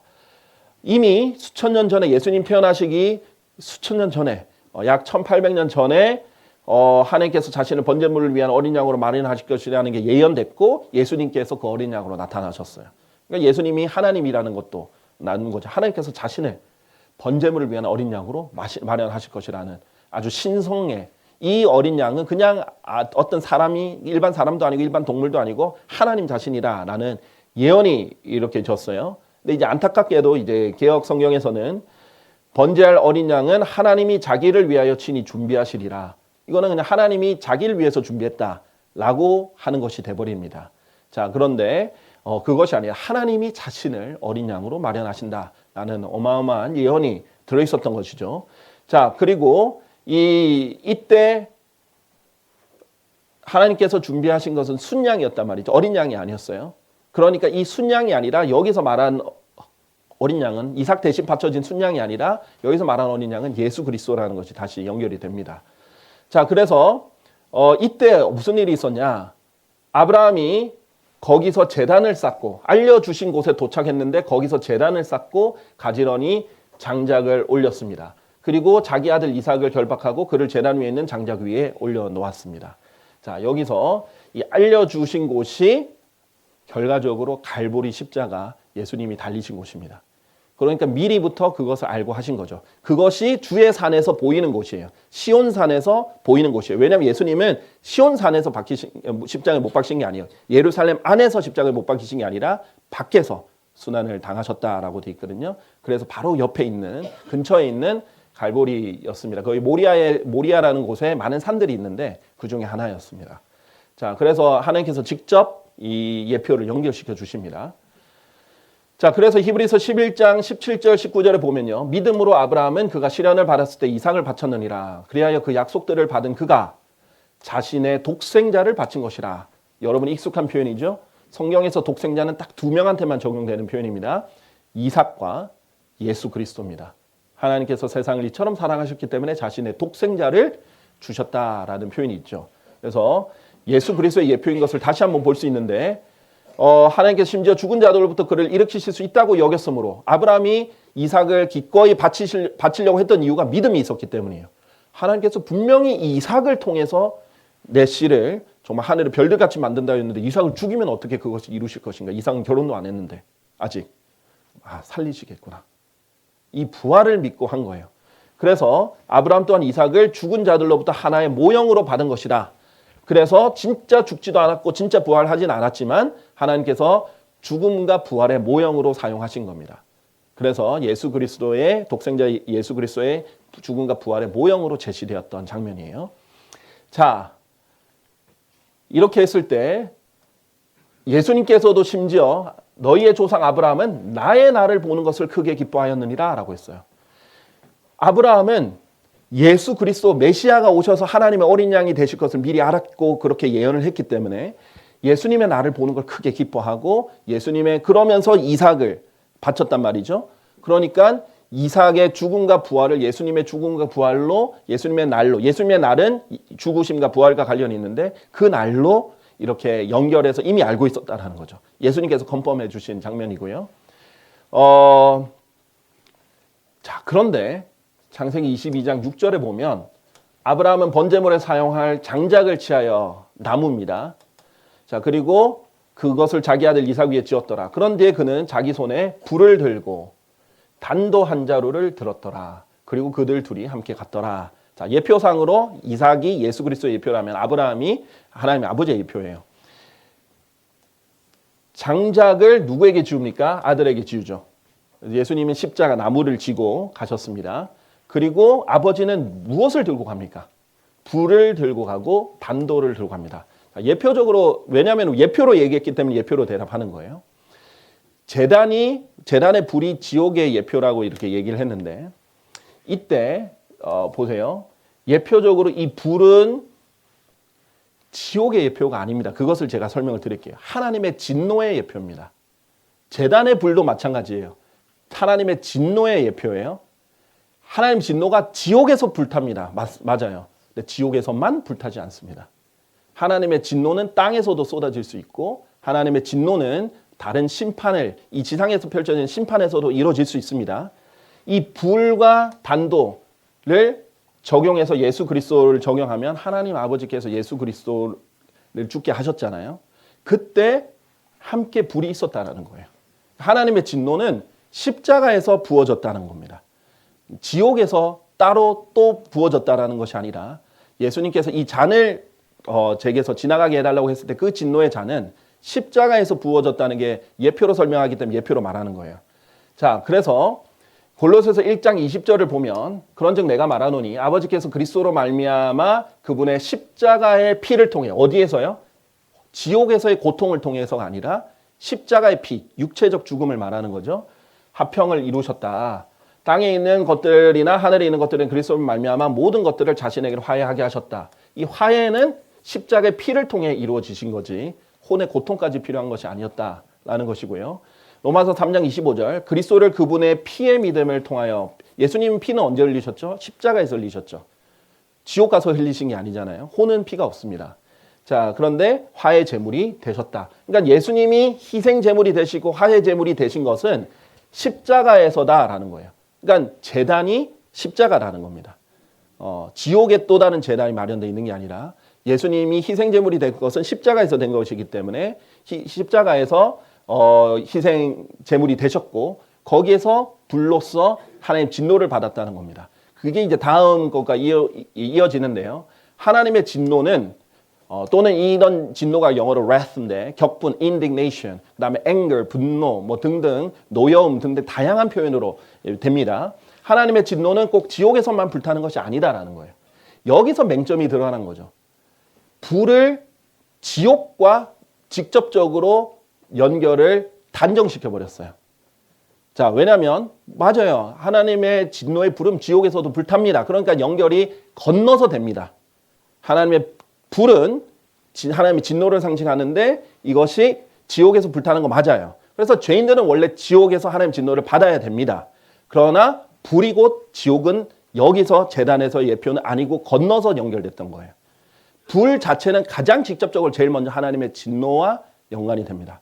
죄인이 하나님의 진노를 받아야 된다는 거예요. 그래서 요한복음 3장 36절에 보면 이미 아들을 믿지 않는 자는 하나님의 진노가 그 사람 위에 거한다라고 얘기를 하고 있습니다. 자, 그래서 진노의 관점으로 보셔야 돼요. 왜냐하면 진노가 지옥에서만 불타는 것이 성경에서 입증되면 무조건 지옥이에요. 그러나 진노는 지옥에서도 불타는 것이 최종적인 장소지만 지옥이 아닌 곳에도 하나님 진노는 언급된다는 거죠. 자, 민수기 11장 1절에 보면 이스라엘 백성이 원망했죠. 하나님께 원망하고 불평하고 그랬죠. 그것이 주를 불쾌하였더라. 그러자 주께서 그것을 들으셨더라. 그리고 그분의 분노에 불이 붙었더라. 하나님의 진노에 불의 표현이 굉장히 많이 나옵니다. 성경에서. 그리하여 주의 불이 그들 가운데서 타올라 진영 맨 끝에 부분들에 있던 자들을 살랐더라. 진짜 땅에서 육체적으로 불살라 죽인 겁니다. 지옥이 아니죠. 그런데 이 진노가 지옥에서도 불탄다는 거예요. 그런데 지옥에만 있는 건 아니라는 겁니다. 자, 시편 38편 1절. 오 주여, 당신의 진노 가운데 저를 꾸짖지 마소서. 당신의 강렬한 불쾌감 가운데 저를 징계하지 마소서. 하나님의 진노로 징계할 수도 있다는 거예요. 이 땅에서 하나님께서 진노로 징계할 수도 있다는 겁니다. 자, 이 다윗의 이 시편 기자의 말입니다. 자, 그렇기 때문에 진노 자체 곧 이것은 지옥, 불 이꼴 무조건 지옥, 이것은 국한되지는 않습니다. 불이 지옥을 직접적으로 상징할 때도 있지만 여기서의 불은 하나님 진노를 직접적으로 먼저 합니다. 그러고 나서 지옥과도 연결되는 거죠. 자, 시편 78편은요. 출애굽 사건을 다시 언급하면서 미래 예언을 하는 시편입니다. 아주 고급스러운 역사를 인용하면서 미래를 예언하는 성경의 방법이거든요. 그런데 이제 출애굽 당시에 그분께서 그들 위에 고기도 티끌까지 내리셨고, 왜냐하면 고기 달라고 불평했거든요. 그러니까 메추라기 고기를 줬어요. 깃털이 달린 날짐승들을 바다에 모래처럼 내리셨더라.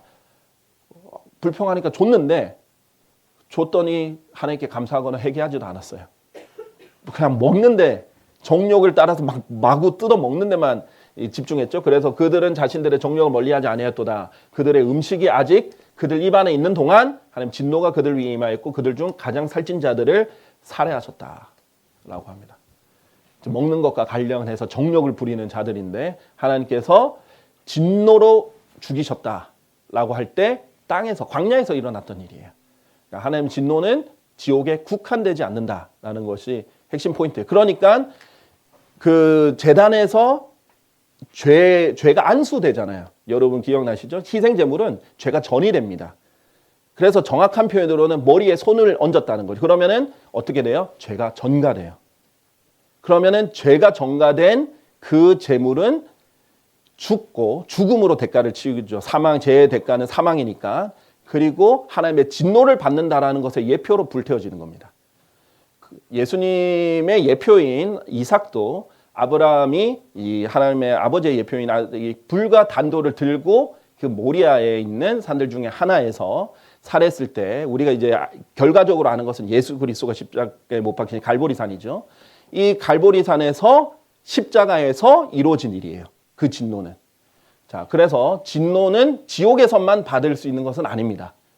그렇기 때문에 여기에서 이제 오류가 생기는 거죠. 자, 그래서 1번 주장은요.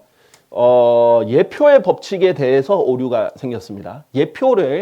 사실상 예표는 진짜를 반영해 줍니다. 하지만 예표는 실체는 아니에요. 그렇기 때문에 예표로 실체를 곧 이꼴로 주장하기에는 부족합니다. 그런데 그 예표조차도 적용을 잘못했죠. 불을 지옥으로 건너서 적용을 했어야 되는데 하나님 진노를 간과하고 지옥으로만 국한했던 문제가 생기는 것이고요. 그 다음에 예수님은 하나님의 진노의 잔을 마셔야 했는데 하나님 진노가 불타는 곳은 지옥이다. 하나님의 진노가 불타는 곳은 지옥이다. 이 주장만 보면은 맞는 말이지만 하나님 진노가 불타는 곳은 지옥만이다라는 주장이 돼버렸기 때문에 이것이 곧 이 꼴이 돼버렸기 때문에 조화의 법칙에 대해서 오류입니다. 우리가 조화의 법칙에서는 성경 모든 구절에서 그 조화롭게 이것이 진실이 되어야만 진실인데 지옥에서만 불타는 건 아니었단 말이에요. 하나님의 진노는 얼마든지 땅에서도 또 개인을 향해서도 부어질 수 있는 상황입니다. 자, 그 다음에 세 번째 그 찬성 쪽 주장은 이거였죠. 예수님은 죄인들을 위해 대속을 이루셨기 때문에 죄인들의 위치에서 죄의 형벌을 받으셔야 했다. 대속이니까, 대신 속죄하셨으니까. 따라서 죄인들이 지옥불에서 고통받듯이 예수님께서도 지옥불에서 고통받으셔야 했다라는 주장입니다. 자, 여기에 대해서 이제 찬성 쪽은 이렇게 주장할 수 있죠. 예수님께서는 죄인들을 대신하여 죽으신 것뿐 죄인으로 죽으신 것이 아니다. 여기에서 이제 엄밀한 차이가 또 등장합니다. 그래서 성경은 문맥도 매우 중요하고 하나하나 다 간과해서는 안 돼요. 자기가 마음에 드는 구절들만 강조하면 안 되고 그 구절 안에서 어떤 단어만 강조해버리면 안 돼요. 전체를 함께 봐야 돼요. 고린도후서 5장 21절에 여기에서 찬성 쪽에서 강조했던 거는 우리를 위하여 죄가 됐다라는 것에 초점이었어요. 그러니까 우리를 위해서 죄가 되셨으니까 죄인들이 지옥에서 불타니까 지옥에서 불타야 된다는 주장이었습니다. 그러나 여기에서 전제 조건이 있습니다. 하나님께서 죄를 전혀 모르셨던 예수님을 죄가 되게 하셨다라는 전제 조건이에요. 그리고 예수님의 몸이 썩지 아니하였다는 것을 보여주면서 예수님의 몸에도 죄가 없었다라는 것을 보여주셨어요. 예수님은 죄인으로 죽지 않으셨어요. 죄인을 대신해서는 죽었지만은, 그리고 예수님이 십자가에서 죄가 되셨지만, 그렇지만 여전히 죄인은 아니셨어요. 이것이 아주 중요한 부분이에요. 예수님이 죄인을 대신해서 죽은 건 맞지만 죄인으로 죽은 건 아니에요. 죄인이 죽으면 지옥에서 불타는 게 맞죠. 그러나 죄인을 대신해서 형벌을 받으셨어요. 자, 이 부분에 대해서 조금 엄밀하게 보면요. 예수님께서 이 죄가 됐다라는 부분을 스스로 이제 설명할 때 어떤 식으로 설명하셨냐면요. 강야 가운데서 모세가 뱀을 들어 올린 것 같이 인자도 바로 그렇게 들려 올려져야만 하느니라. 이는 누구든지 그를 믿는 자는 멸망하지 않고 다만 영생을 얻게 하려 하심이라. 그리고 16절에도 아주 중요한 구절들, 유명한 구절이 나오죠. 자, 그런데 이 강야 가운데 모세가 뱀을 들어 올려서 불순종해서 불뱀에 물려 죽는 자들을 놋뱀을 들어 올려서 이것을 보는 자는 다 살리라 했단 말이죠. 이것을 요한복음에서는 보는 것을 믿는 것에 적용합니다. 우리는 보이지 않는 것을 믿음으로 보는 것이고, 그 이스라엘은 눈으로 물리적으로 보았고요. 그러면 전제 조건은 보기만 하면 다 사는 거예요. 우리도 믿기만 하면 다 그냥 사는 게, 육체적으로만 사는 게 아니라 영생을 얻게 되는 거죠. 여기에 연결을 하셨는데 예수님이 스스로를 뱀에 연결하셨죠. 뱀은 사탄의 상징인데도 불구하고요. 예수님이 십자가에서 죄가 되셨다라는 것을 보여주신 것입니다. 자, 어디에 들려 올렸죠? 뱀을 들어 올렸는데 뱀이 장대, 나무 위에 들려 올려졌죠. 예수님도 십자가에 들려 올려졌습니다. 그럼 예수님이 뱀처럼 죄가 되신 곳은 지옥이 아니라 십자가인 거죠. 왜냐하면 뱀처럼 들려 올려져야 됐으니까. 지옥으로 갈 때는 내려가셨다라고 설명이 되어 있거든요. 그러니까 이것은 지금 십자가에서 죄가 되셨다라는 것을 보여주십니다. 자, 그리고 베드로전서 2장 24절에 보면 그분께서 친히 나무에 달린 자기 자신의 몸으로 우리의 죄들을 담당하셨다라고 되어 있어요. 우리의 죄들을 담당하신 장소는 십자가다라는 거죠. 지옥에서 우리의 죄들을 담당하셨다는 것이 아니라 십자가에서 담당하셨는데 우리의 몸으로 담당하셨죠. 하지만 몸에는 죄가 없었어요. 죄인으로 죽으신 건 아니에요. 몸인 썩지 아니함을, 부패하지 아니함을 봤으니까. 그래서 이게 담당한 것과 그 다음에 죄인을 대신해서 죽은 것과 죄인이 되신 것은 다릅니다. 죄인이 되시진 않으셨어요. 죄인은 당연히 지옥에서 불타야 돼요. 그런데 죄가 없으면 지옥은 그 사람을 이길 수가 없어요. 자, 그런 부분들 이제 나중에 이 바로 뒤에 설명을 드릴 건데요. 예수님의 피는 우리의 속죄를 위한 대가로 충분하며 완전하다. 이 주장은 왜 그러냐면요. 이 혼의 고통이 희생 제물에 필요하다. 혼의 고통이, 지옥에서 혼의 고통 당하는 것이 대속을 이루는데 필요하다라고 해버리면 피로는 불완전한 거예요. 그런데 성경은 피로써 이미 완전한 거예요. 그러니까 피 이상의 더 무엇인가 추가로 이 죄값을 지불하는데 더 필요하지 않다라는 것입니다. 자, 그래서 성경은 예수님의 육체적인 십자가의 죽음이 우리를 위해 죄의 대가를 지불하신 것으로 말씀하신다. 보시죠. 히브리서 2장 14절 15절을 보면 그분의 자녀들이 살과 피에 참여하는 자들인 고로 육체를 말하는 거죠. 그분께서도 친히 이와 같이 동일한 속성을 취하셨느니라. 이는 그분께서 죽음을 통하여, 자, 여기서 보세요. 육체의 죽음입니다. 자, 나중에 이제 육체의 죽음과 둘째 사망도 설명을 할 텐데요. 죽음의 권능을 가진 자, 곧 마귀를 멸망하려 하시며, 자, 죽음을 두려워함으로 인하여 자신들의 전생애 동안 속복되어 구속된 자들을 구출하려 하심이라 라고 했어요. 그러니까 이 육체의 죽음으로 이 마귀를 멸하려 하셨다. 죽음의 권능을 이기려 하셨다라고 합니다. 자, 결국은 죽음, 사망, 지옥은요, 예수님께서 승리해야 될 대상이었습니다. 근데 만약에 지옥에서 고통을 당하셨다면 지옥한테 당하고 계시는 거예요. 그런데 승리의 대상이에요. 한번 기억해 봅시다. 골로새서 1장 21절에서 22절. 그런즉 너희는 한때 사악한 행위들로 너희의 생각 안에서 떨어져 원수들이 되었으나, 그렇죠. 우리가 한때 예전에 우리가 하나님께 원수들이 되었죠. 왜? 이 생각 안에서 사악한 행위들이 있어서 실제로 했을 뿐만 아니라 생각으로부터 시작되잖아요. 원수들이 되었으나 이제는, 예전에는 그랬지만 이제는 그래서 화해하게 하셨다. 아까 화해 제물 너무 중요하다 그랬죠. 우리 예수님 우리의 화해 제물인데 그분의 육체 몸 안에서 어디서 이루셨느냐? 죽음을 통하여. 혼의 죽음을 얘기하는 게 아니에요. 육체 몸 안에서 죽음을 통하여 그리하셨다. 화해는 이 육체 몸 안에서 충분히 이루었다라는 겁니다. 그리고 예수님의 제가 구절들 하나 더 제가 여기는 인용이 안 됐는데 직접 이렇게 인용을 해드리면 요한 1서 1장에서도 1장 7절에서도 이렇게 말씀하십니다. 그분의 아들이신 예수 그리스도의 피가 우리를 모든 죄에서 정결하게 하시느니라 라고 했어요. 예수 그리스도의 피가 우리의 모든 죄들에서 정결하게 하는 수단이죠. 어떤 고통이 수반이 돼야 되는 것이 아닙니다. 이것을 오해한 것이 이제 로마 가톨릭인데 로마 가톨릭은 고통이 동반돼야 속죄를 할 수 있다고 믿습니다. 자, 그렇기 때문에 사제들이 또 아주 독실한 가톨릭 교도들은 자기들이 죄를 지을 때 채찍으로 자기 등을 칩니다. 예수님처럼 자기도 고통을 받아야 된다. 이렇게 해서 실제로 1년에 한 번씩 필리핀에서는 1월 9일이 되면 몇백만 명이 모여가지고 이 블랙 나자레인이라고 해서 예수님의 신상을 들고 이 우상이죠. 그것을 들고 행진하면서 십자가에 이게 채찍들로 칩니다. 그리고 십자가에 진짜 못 박히는 사람들이 있어요. 그렇게 해서 자기 죄들이 한 해 동안 지은 죄들이 없어진다고 생각해요. 죽음 자체가, 육체의 죽음 자체가 그 피가 이 속죄의 핵심이지 고통이 아니다라는 거예요. 고통은 동반될 수는 있어요. 네, 그것이 우리의 속죄에 대한 그것이 아니라는 겁니다. 자, 6번.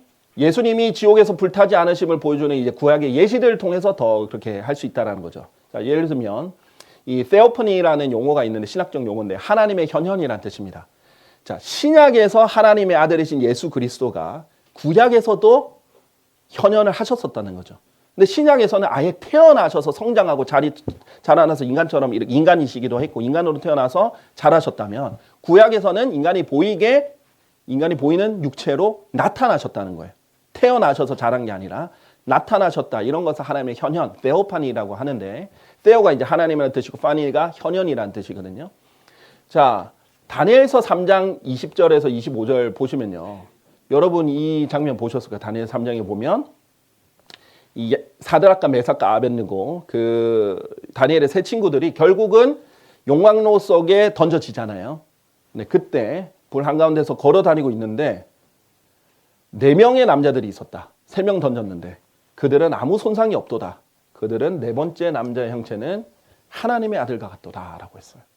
이게 이제 킹제임스 성경이 보여주는 계시입니다. 이것을 잘못 이렇게 번역한 책들이나 이 일반 책을 보면 영어로는 이 Son of God 해서 God이 대문자거든요. 근데 영어 다른 성경들을 보면은 God 소문자로 돼 있어요. 또는 God's 신들이라고 돼 있어요. 그러면 신들의 아들이다. 그러면 그냥 이방 신들의 아들 정도로 취급하는 거죠. 근데 그게 아니라 대문자 God의 단수의 이거니까 하나님의 아들인 거예요. 그분은 The Son of God, 영어로 the도 있는 거, The Son of God 그러면 유일한 하나님의 아들 예수 그리스도를 말하는 겁니다. 그래서 예수 그리스도를 표현하는 것이에요. 구약에서 미리. 그래서 구약에서는 주의 천사의 형태로 나타나시죠. 그렇게 했는데 불 가운데서 손상을 당하셨느냐? 아니에요. 아무 손상 없이 계셨다는 거예요. 여기에만 그런 게 아니에요. 여기 이어지는 구절은 한 번 더 보고 가죠. 불이 그들의 몸에 아무 힘을 쓰지 못하였다라고 했습니다. 불은 그 자체에 힘이 있어요. 그렇죠. 그런데 불이 이 사람들에게는 아무 힘을 쓰지 못해요. 심지어는 머리에 있는 머리카락 한 올도 거슬리지 못했다는 겁니다. 우도 변형되지 않았어요. 원래 머리카락 불에 조금만 가까이 가도 이렇게 거슬리죠. 그리고 우도 변형이 되죠. 옷이 변형이 되잖아요. 그리고 심지어는 냄새라도 나야 될 거 아니에요. 근데 냄새도 없었다. 아주 강조해서 아무런 영향력을 끼치지 못했다라는 거 강조한 표현입니다.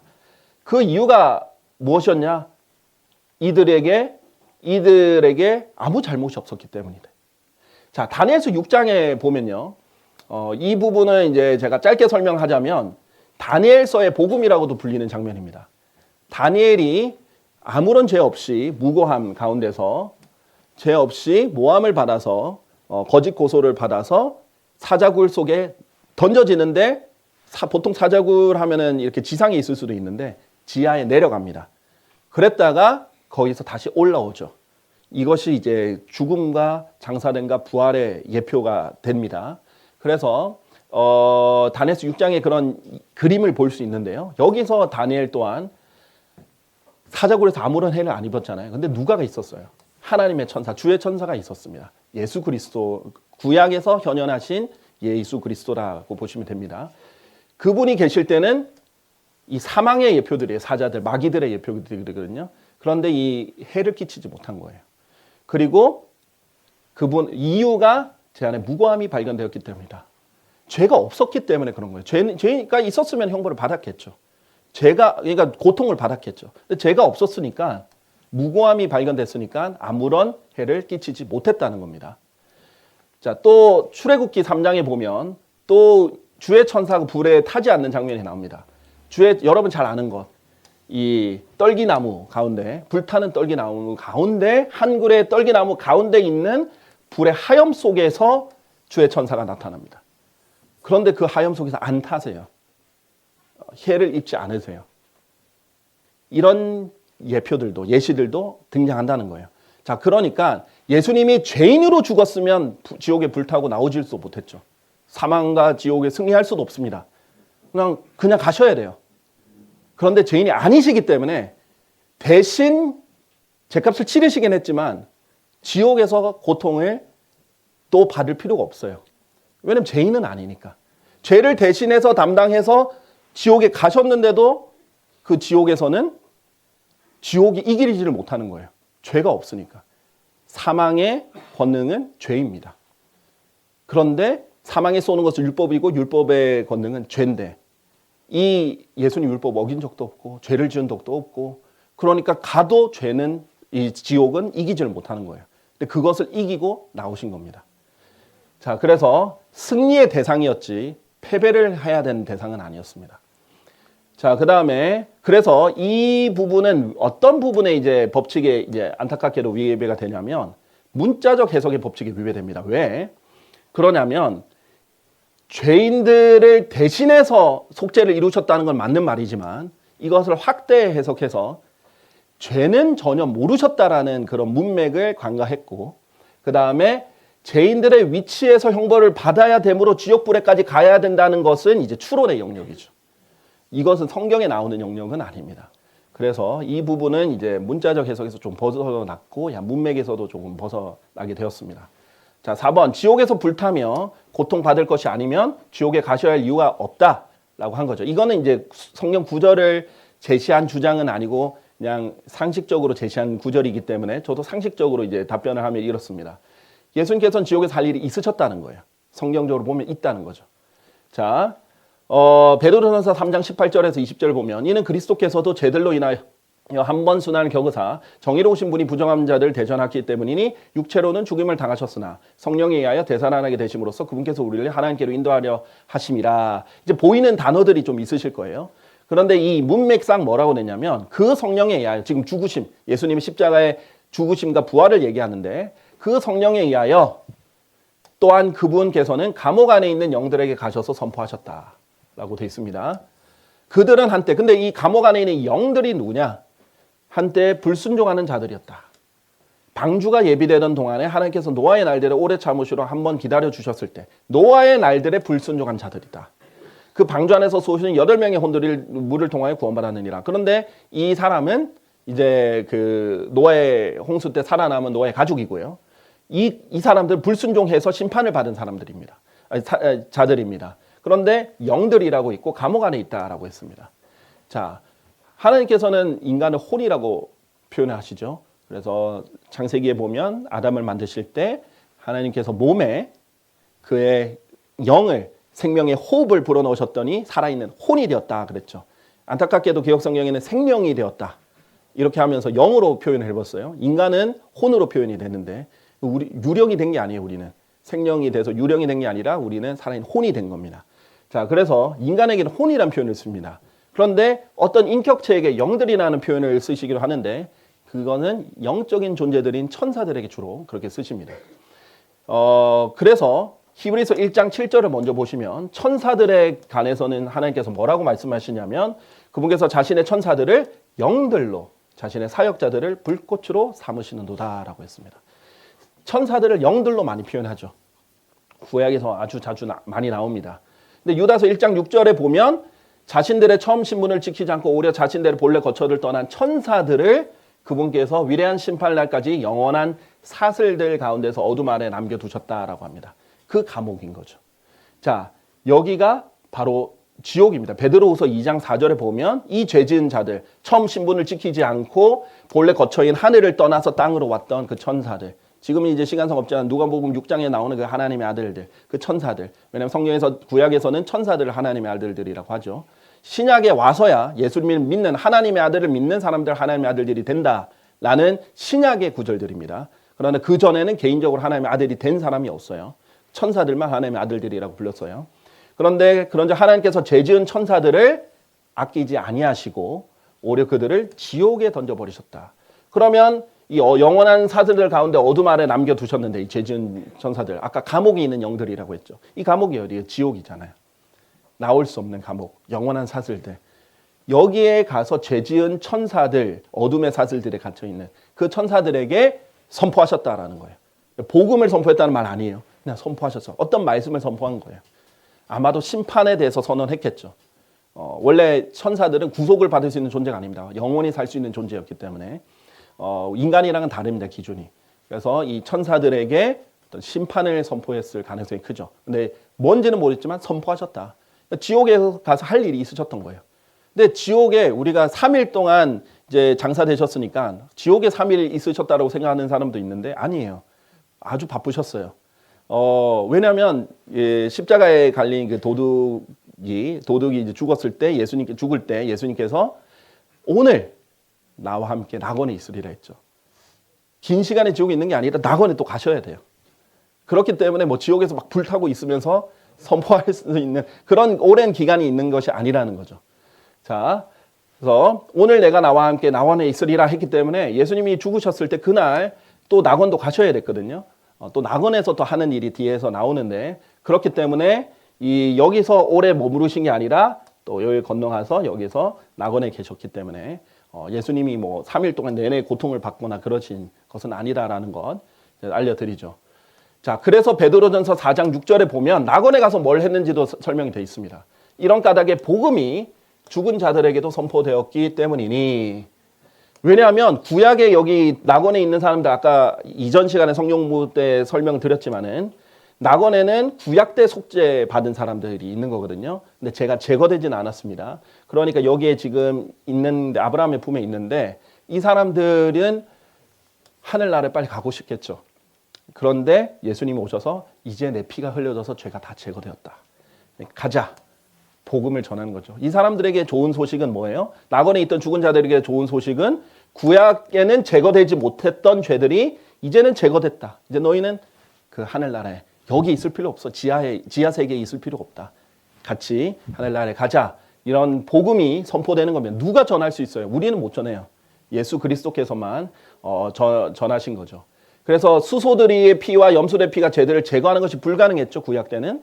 그런데 그 사람들은 심지어 구약 때는 매일 서서 섬기며 동일한 희생 제물들을 자주 바치지만 죄들 결코 제거할 수 없었는데 이 사람 예수 그리스도를 말합니다. 죄들로 인한 하나의 희생 제물을 예수님의 희생 제물 하나만 있으면 됐죠. 완벽한 희생 제물이니까 친히 영원토록 바치신 뒤에 하나님의 오른편에 앉으셨느니라. 자, 그렇기 때문에 이런 좋은 소식을 예수님이 알려주시는, 그래서 바쁘셨습니다. 그래서 그런 3일 동안 내내 지옥에 있으실 시간은 없었죠. 자, 그 다음 4번. 그래서 이 지옥에서 불타며 고통받으실 것이 아니면 지옥에 가셔야 할 이유가 없다는 것은 일반적인 그냥 논리의 오류 중에 추론의 오류가 되는 것이고요. 또 조화의 법칙이 위배됩니다. 왜냐하면 성경에 분명히 다른 구절들에 예수님께서 지옥에서 하실 일이 있다라고 나오기 때문에 이것은 간과한 부분이 되는 거죠. 자, 5번. 죄의 대가는 사망이기 때문에 예수님도 죄인들의 죄값을 치르시려면 몸의 죽음뿐만 아니라 혼의 죽음인 둘째 사망까지 겪으셔야 한다라는 주장이었습니다. 찬성 쪽 주장은. 자, 그런데 이제 찬성 쪽 반론은 이것입니다. 둘째 사망은 지옥이 아니다. 여기서 강한 핀트가 된 거예요. 둘째 사망이 지옥이라고 착각을 한 거예요. 워낙 복음 전할 때 많이 인용을 해서. 둘째 사망은 불 호수에 던져지는 것이 둘째 사망입니다. 근데 예수님은 불 호수에 가지 않으셨어요. 둘째 사망을 겪지도 않으셨다라는 것이 핵심입니다.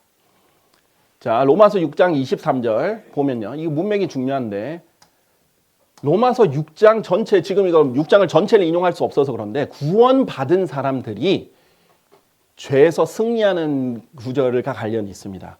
그런데 육체로 자기 종으로 이 죄들에 굴복하고 이렇게 하면 죄의 종으로 사는 것이고 종로로 사는 것이고 그러지 않으면 너는 의의 종으로서 하나님의 종으로서 사는 것이다.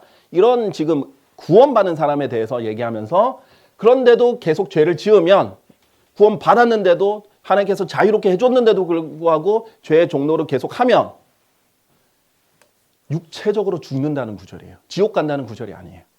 불호수에 던져진다는 구절이 아니에요. 문맥을 같이 그 로마서 6장 읽어보시면 됩니다. 육체적인 사망을 얘기하는 겁니다. 죄의 대가는 사망이요라고 했을 때. 반면에 하나님 선물은 우리 주이신 예수 그리스도를 통한 영성이기 때문이라. 다만 우리가 모든 교리가 또 영적 교훈으로 다 유익한 게 아니듯이 좋은 교훈을 주는 것은 때로 완전한 교리이게 아닐 때가 있어요. 자, 복음 전할 때는 연결해서 전하는 사람들이 있어요. 그것은 약간 조금 이게 뛰어넘은 적용이죠. 그런데 이제 복음을 전할 때는 설명을 하기 위해서 이제 인용을 하는 거고 직접적으로 1차적인 적용, 우선 적용의 법칙이 있죠. 1차적으로 가장 먼저 해야 되는 거는 교리입니다. 교리적으로 엄밀하게 이거는 육체의 사망을 말하는 거예요. 자, 그런데 이제 복음 전할 때 둘째 사망으로 인용을 할 수 있죠. 교훈을 주고 그 사람들에게 설명을 하기 위해서 사용할 수도 있죠. 그렇지만 그렇다고 해서 교리적으로 이것을 초월해서 적용해서 예수님의 사망, 제 대가도 둘째 사망에서 치러야 된다 하면은 교리에서 어긋나는 겁니다. 왜? 예수님은 보세요. 요한계시록 20장 14절을 보면 사망과 지옥도 불의 호수 속에 던져졌다라 이것이 둘째 사망이라 합니다. 그런데 아직 지옥이 불호수에 던져지지 않았어요. 사망도 불의 호수에 던져지지 않았어요. 사망이 없어져 버리거든요. 그러니까 이제 불의 호수 속에서 영원히 불타는 사람이 이제 계속 사망 가운데 거하는 겁니다. 영원 시대로 넘어가면 더 이상 사망이 없어요. 불의 호수에 있는 사람을 제외하고는. 그렇기 때문에 이 둘째 사망이라는 게 연관이 있는데 지옥도 불의 호수에 던져진 거. 지옥고 불의 호수와 그래 사실상 엄밀하게 말하면 다른 곳이죠. 근데 우리가 쉽게 표현하기 위해서 최종적으로 지옥에서 영원히 불타는 사람들이 불의 호수도 가니까 표현을 하는 것뿐입니다. 자, 그래서 이것을 교리적으로 적용하면 어떤 모순이 생기는가? 예수님은 불의 호수에 갔어야 되는데 가지 않으셨다는 것이 문제예요. 예수님은 육체의 죽음으로 피를 흘리시면 죄의 대가를 지불하는 겁니다. 왜냐하면 그 피가 결국은 속죄의 대가였기 때문이에요. 구약에서도 동물의 피가 속죄를 이루는 거지. 동물이 얼마나 불쌍해요. 그러니까 구약 때 사람들은 죄 지을 때마다 얼마나 동물들에게 미안하겠습니까? 자기 눈앞에서 이 희생 제물들이 목이 따이고 다 사각이 떠가지고 불태워지는데 내가 이래야 되는데 대신 내 죄를 전가해서 이렇게 됐구나. 이걸 매일 보는 거예요. 우리는 예수님의 희생을 생각하면서 매일 그 죄를 자백해야 되는 겁니다. 그렇게 예수님 대신 당하셨으니까. 자, 그런데 그 동물 불쌍하고 죄 없는 동물이 우리 대신 육체로 죽은 것만 해도 불쌍한데 혼까지 지옥에 보내야 돼요. 동물의 혼이 지옥에 가지 않았단 말이에요. 우리의 대신해서. 그러니까 이거를 적용할 때 그렇게 적용되지 않는다라는 것을 이제 알려드리는 거죠. 자, 그래서 여기서는 아까 말씀드렸다시피 우선 적용의 법칙에 위배되고 세 가지 적용의 법칙 나눠서 적용해야 되는 것에 위배가 돼서 이 교리적으로 보는 게 아니라 교훈적으로 적용한 것을 교리까지 가져온 예입니다. 워낙 복음을 전할 때 많이 쓰다 보니까 그렇게 연결이 된 거죠. 이제 문맥의 법칙에서도 이게 문맥은 육체적 사망을 말하는 거다라는 것의 법칙이 위배가 되는 것이죠. 자, 여섯 번째 주장은 찬성의 주장 이것이었습니다. 예수님의 부활 및 승천까지가 속죄 완성을 위한 과정이었기 때문에 십자가로서만 속죄가 이루어지지 않는다. 따라서 지옥에서의 고통까지 포함되어야 한다라는 주장입니다. 이거는 이제 이 저주 이제 여러 구절들로 그럴듯하게 이제 주장을 했는데 맹점이 있긴 있어요. 속죄의 완성에는 부활과 승천이 필요하지만 제물로서 죄의 대가를 지불하는 것은 십자가의 희생으로 충분하다. 그것으로 다 이루어졌도다라는 거예요. 자, 이 부분이 왜 나오냐면 예수님께서 십자가에 달리셔서 다 이루어졌도다라고 했잖아요. 이 찬성적 주장은 그것이었어요. 예수님의 속죄가 다 이루어졌다면 왜 결국 승천까지 해서 그 셋째 하늘에 가서 가져가는 것이 필요했느냐? 그것으로 영존하는 구속을 이루셨다고 얻어내셨다고 하지 않았느냐? 자, 그러면은 십자가에서 다 이루어진 게 아니다. 이것은 그냥 선언일 뿐이다.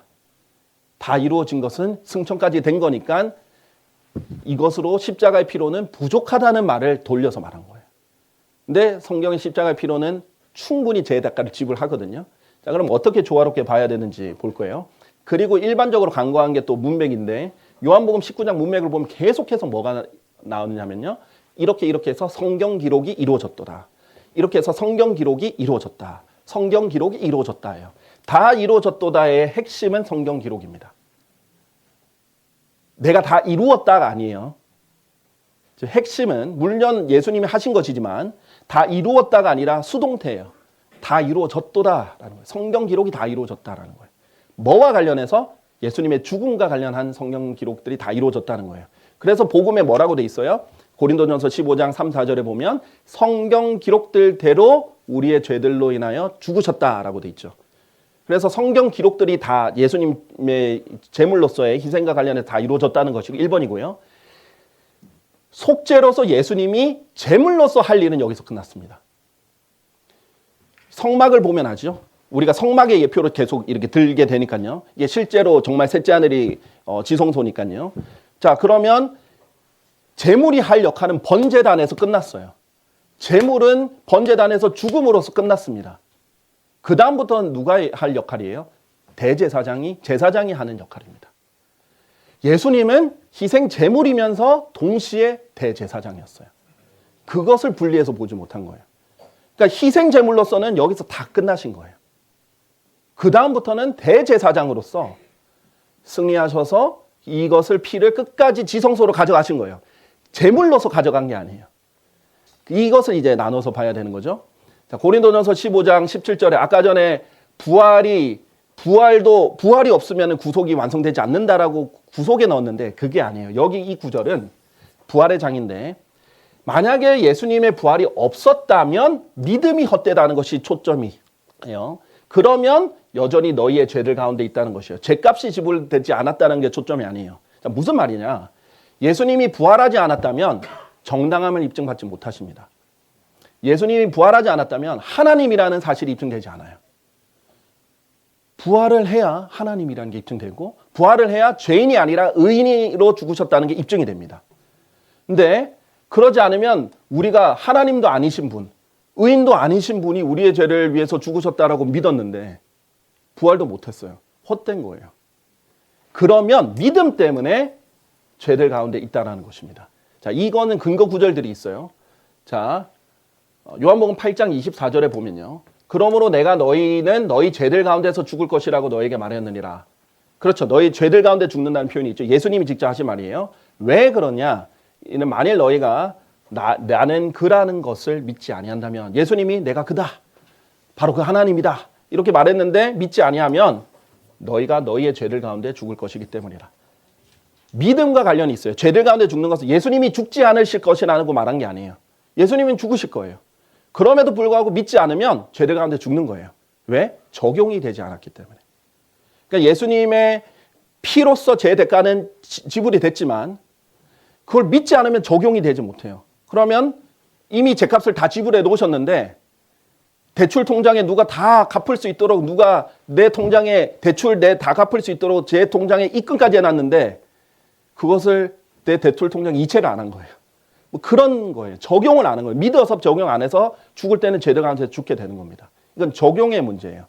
예수님의 그 죽으심이 속죄에 부족했던 것이 아닙니다. 그 피는 충분히 그 대가는 다 지불하신 거예요. 그래서 죄값을 치르셨지만 믿지 않아서 적용 못한 죄인들은 죽어서 죄를 가운데 죽게 되는 거죠. 이건 믿음의 문제지 부활이 없으면 죄 대가는 지불이 되지 못했다는 문제는 아닙니다. 그러나 이 죄 대가를 치른 것을 피를 가지고 부활하셔서 당연히 이게 셋째 하늘까지 가셔야 이것이 완성이 되는 것은 맞아요. 근데 그건 대제사장으로서 이루신 거죠. 자, 그래서 디모데전서 3장 16절에 경건의 신비는 논란의 여지 없이 위대하도다. 하나님께서는 육체로 명백하게 나타나셨다. 그랬죠. 네, 부활할 때 아까 전에 성령으로 부활하셨다라고 했죠. 성령 안에서 정당함을 입증받으셨다라고 표현이 되어 있습니다. 이 입증받으려면 부활은 필수 요소예요. 그렇기 때문에 이 예수님의 그 부활과 승천은 구속에서 필수지만 완성에서 필수지만 제 대가는 예수님의 피로 충분했다는 거예요. 자, 바이블 빌리버 참 지독하죠. 보통 일반 사람들이 이렇게까지 세부하게 보려고 안 해요. 예. 그냥 대속 이렇게 구속 감사합니다 이렇게 하고 그냥 하나로 통째로 보죠. 근데 이제 엄밀하게 지적이 들어오기 때문에 엄밀하게 설명이 들어가는 거예요. 그러니까 이런 게 가능했던 게 한 8, 9명, 저까지 9명이었던 것 같은데 그 9명이 치열하게 같이 토론하고 얘기하고 성경 구절을 대면서 기도해오고 준비해오고 한 것들이 이루어져서 그래요. 그런데 일반적으로 어떤 일이 나냐면 보통 한쪽 편에서 한 사람이 주장을 하고 한쪽 편에서 한 사람이 주장하면 편이 생겨버리는 게 문제예요. 근데 마음을 열고 겸손하게 같이 모여서 토의하고 하면 여러 구절들과 세부적인 내용들이 나오게 돼 있어요. 그러려면 생각의 겸손함이 필요한 거예요. 나보다 남을 낮게 여기고 하나님의 화평의 띠 안에서 하나됨을 지키려고 하는 것을 열심히 노력해야 됩니다. 그러면 그것이 이루어질 수 있다는 거죠. 자, 그리고 이 부분은 이제 뒤에서 더 강조하겠는데 예수님의 피가 충분한 이유는 한 번이면 되기 때문이에요. 대속을 위하여 예수님의 십자가의 고통은 한 번이면 충분하다. 지옥에서 또다시 고통당하지 않으셔도 된다. 이게 성경에서 한 번을 강조하신 표현 때문에 그런데요. 자, 베드로전서 3장 18절에 보면 이는 그리스도께서도 죄들로 인해서 어떻게 해요? 한 번 순환을 겪으셨다라는 거예요. 자, 그러면 이 순환, 고통 이런 것은요. 2번 겪으실 필요가 없어요. 근데 이 정의로우신 분이 부정한 자를 대신해서 순환을 겪으신 것은 육체로 죽임을 당하셨을 때인 십자가입니다. 그러면 십자가에서 순환을 당하셨어요. 이미 고통도 당하셨어요. 그런데 지옥에 가서 또 당하신다. 그럼 2번이 되는 겁니다. 예수님의 고통은 한 번이면 된다라는 거예요. 자, 그래서 히브리서 10장 10절 그 뜻에 의하여 예수 그리스도의 몸이 한 번에 완전하게 드려짐을 통하여 몸이 한 번에 완전하게 이미 드려졌어요. 또 다른 것이 필요하지 않다라는 겁니다. 우리가 성결하게 구별되노라. 그래서 일사부재리의 원칙이라고 하죠. 법정 용어로도. 왜냐하면 하나님은 공의의 하나님이고 심판의 하나님이고 재판하시는 분인데 같은 형벌을 또다시 심판하거나 또다시 이렇게 공소를 제기할 수 없다는 거예요. 또 고소할 수 없고 또 심판할 수 없어요. 예수님이 우리의 죄의 대가를 위해서 십자가에 죽으신 것은 부정할 사람이 없어요. 그렇죠. 우리의 죄의 대가를 위해서 십자가에서 죽으신 거 맞잖아요. 근데 그걸 위해 또 고통을 당하셔야 되는 게 아니라는 거예요. 한 번이면 족하다는 거예요. 예수님을 또 고통당하게 할 필요 없다는 거죠. 자, 그래서 여기서 보면요. 이 세부사항의 법칙의 오류에 걸립니다. 이게 이제 성경의 아주 명확한 구절을 기반으로 좀 불명확한 구절을 해석을 해야 되는데 그래서 해석해 나가야 되는데 불명확한 구절을 근거로 명확한 구절을 해석으로 역이용하려는 겁니다. 이게 이제 사실 신천지나 동방예봉계 하나님의 교회 등등 이단들이 가장 많이 쉽게 빠지는 오류들이에요. 해서 그 구절만 가지고는 바로 해석을 못 하겠거든요. 막 다양한 의견들이 나올 수 있어요. 그러면 이거를 내가 하나의 정의를 해서 명확한 구절을 뒤바꿔 버리는 게 아니에요. 명확한 구절들이 먼저입니다. 하나님께서 먼저 보여주시고 확실히 보여주시는 것들이 먼저예요. 성경에서 아주 명확하게 돼 있는 것들부터 시작해서 점점 확장해 나가야 됩니다. 그렇게 했을 때 이 세부 사항들이 점점 좁혀져 나가는 거지 역으로 되지 않는다는 거죠. 여기에서는 이 추론이 이루어졌죠. 지옥의 고통까지 포함되어야 한다라는 추론이 세부 사항의 법칙을 벗어나서 이런 그 셋째 하늘의 성소에 갇혔다라는 구절을 가지고 여기를 포함해서 해석해 버린 거예요.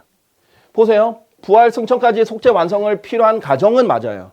근데 여기서 지옥의 고통이 필요하다라는 말은 없잖아요. 지옥의 고통이라는 언급이 없잖아요.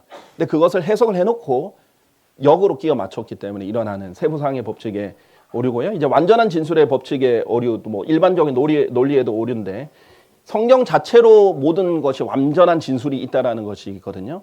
근데 이제 성경 외의 논리를 들고 와서 이렇게 끼워 맞추려고 한 부분이 있죠. 자, 7번. 성경은 예수님의 혼이 죄를 위한 제물이 되셨다고 한다. 이건 성경에 나와 있죠. 자, 십자가에는 예수님의 몸만 죽었기 때문에 고통받으셔야만, 혼이 고통받아야만 제물이 되는 것을 충족시킬 수 있다라는 주장입니다. 자, 그래서 혼이 죄를 위한 제물이 됐으니까 혼이 지옥에서 고통받아야만 된다라는 주장인데요. 여기서 이제 반론은요. 예수님의 혼이 죄를 위한 제물이 되신 시점과 장소가 십자가라는 장소가 중요해요.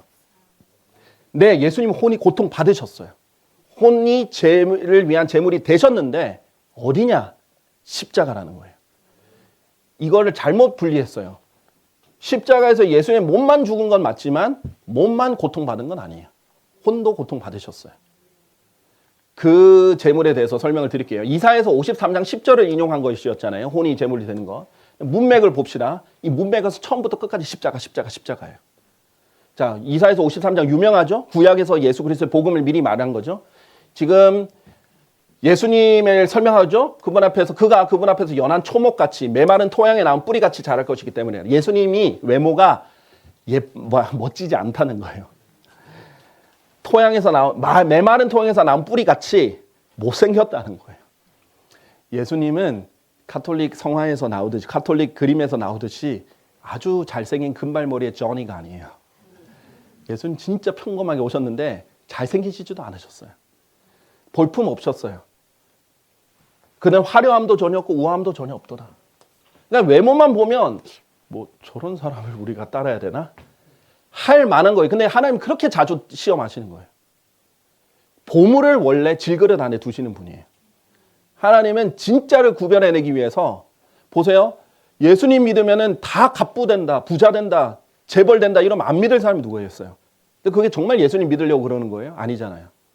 그러니까 오히려 반대를 보여주시는 거예요. 예수님을 믿었더니 오히려 고난을 당하게 해주세요. 실로 예수 그리스도 안에서 경건하게 살고자 하는 모든 자들은 박해를 받게 하시는 거예요. 그러니까 진짜 백이들만 나오는 거예요. 그런 식으로 하나님 구분하셨는데 하나님 예수님이 너무 잘생겨서 보기만 해도 따라가고 싶어. 아니 저 이해가 안 되는 게 모르겠어요. 근데 저는 어떤 연예인을 보고 막 열광을 해본 적이 없어서 제가 이해는 잘 안 되는데 그렇게 어린 그 소녀들이 아이돌들 보고 열광을 하잖아요. 그 아이돌들이 죽어줬어요. 뭐 죗값을 치러줬어요. 뭘 해줬어요. 아무것도 없는데 그냥 잘생기고 멋지고 뭐 윙크하고 뭐 춤을 잘 추고 이런 걸로 막 열광을 하는 거 아니에요. 그렇게 잘생기면 사람들이 열광하겠죠. 막 멋있는 퍼포먼스 하면 열광하겠죠. 예수님 그러지 않으셨다라는 겁니다. 자, 예수님이 지금 얘기했어요. 우리가 그를 볼 때 그를 흠모할 만한 아름다움이 전혀 없도다. 그는 사람들에게 멸시받고 거절당하고 그렇죠. 목수의 집안으로 낳았고 태어날 때부터도 구에서 태어나고 화려하게 궁전에서 나온 것도 아니고 또한 슬픔들의 사람이요 비통하게 익숙해진 사람이다. 자, 그런즉 우리는 그로부터 피하려는 것처럼 우리의 얼굴을 숨겼더라. 외면하는 거예요, 예수님을. 사람들이 외면했거든요. 메시아가 나타났는데도. 그는 멸시받았고 우리는 그를 존중하지 아니하였도다. 이스라엘이 존중하지 않았죠. 멸시했죠. 확실히 그는 우리의 비통함들을 담당하였고 우리의 슬픔들을 짊어지셨도다. 어디에서? 십자가에서. 그럼에도 우리는 아까 지금 다 문맥도 살아있을 때 육체 묘사입니다. 그럼에도 우리가 그를 매를 맞고 하나님께 맞아 고난을 받는다고 여겼도다. 이것도 십자가와 관련 있는 상황이죠. 육체로 있을 때입니다. 그러나 그가 상처를 입은 것은 우리의 불법들로 인함이요. 십자가 사건과 함께 있습니다. 그가 상한 것은 우리의 죄악들로 인함이라. 상한 것도 마찬가지죠. 우리의 합평을 위한 징계가 그의 위에 임하였도다. 그런즉 그가 맞은 책책들로 우리가 지어되었도다. 자, 십자가 사건과 연관이 있죠. 육체에서 일어났던 일입니다. 우리가 모든 양들같이 길 잃었고 우리는 모두 저마다 자기 자신의 길로 돌이켰도다. 그런데도 주께서는 우리 모두의 죄악을 그에게 얹으셨도다. 그가 압제를 당하였고 그가 고난을 받았으나 그럼에도 그는 자신의 입을 열지 아니었도다. 재판정에서 입을 열지 않았죠. 그리고 그가 도살장으로 향하는 어린 양치 끌려갔죠. 그냥 떨 깎는 자들 앞에서 양이 잠잠하듯이 그렇게 그가 자신의 입을 열지 아니하는도다. 입을 열지 아니하셨죠. 그래서 빌라도가 그렇게 물었는데도 대답 안 하고 그냥 심판을 받으셨죠. 그러니까 오히려 빌라도가 의아하게 물어봤죠. 그는 감옥에 가지 못하였고 공정한 재판을 받지 못하였다. 심지어 재판이 어떻게 일어나냐면요. 사형수도 감옥에 일단 보내고 사형해요. 즉각적으로 새벽에 번개불에 콩고 먹듯이 다다다닥 이루어진 거예요. 공정한 재판을 받지도 못했어요.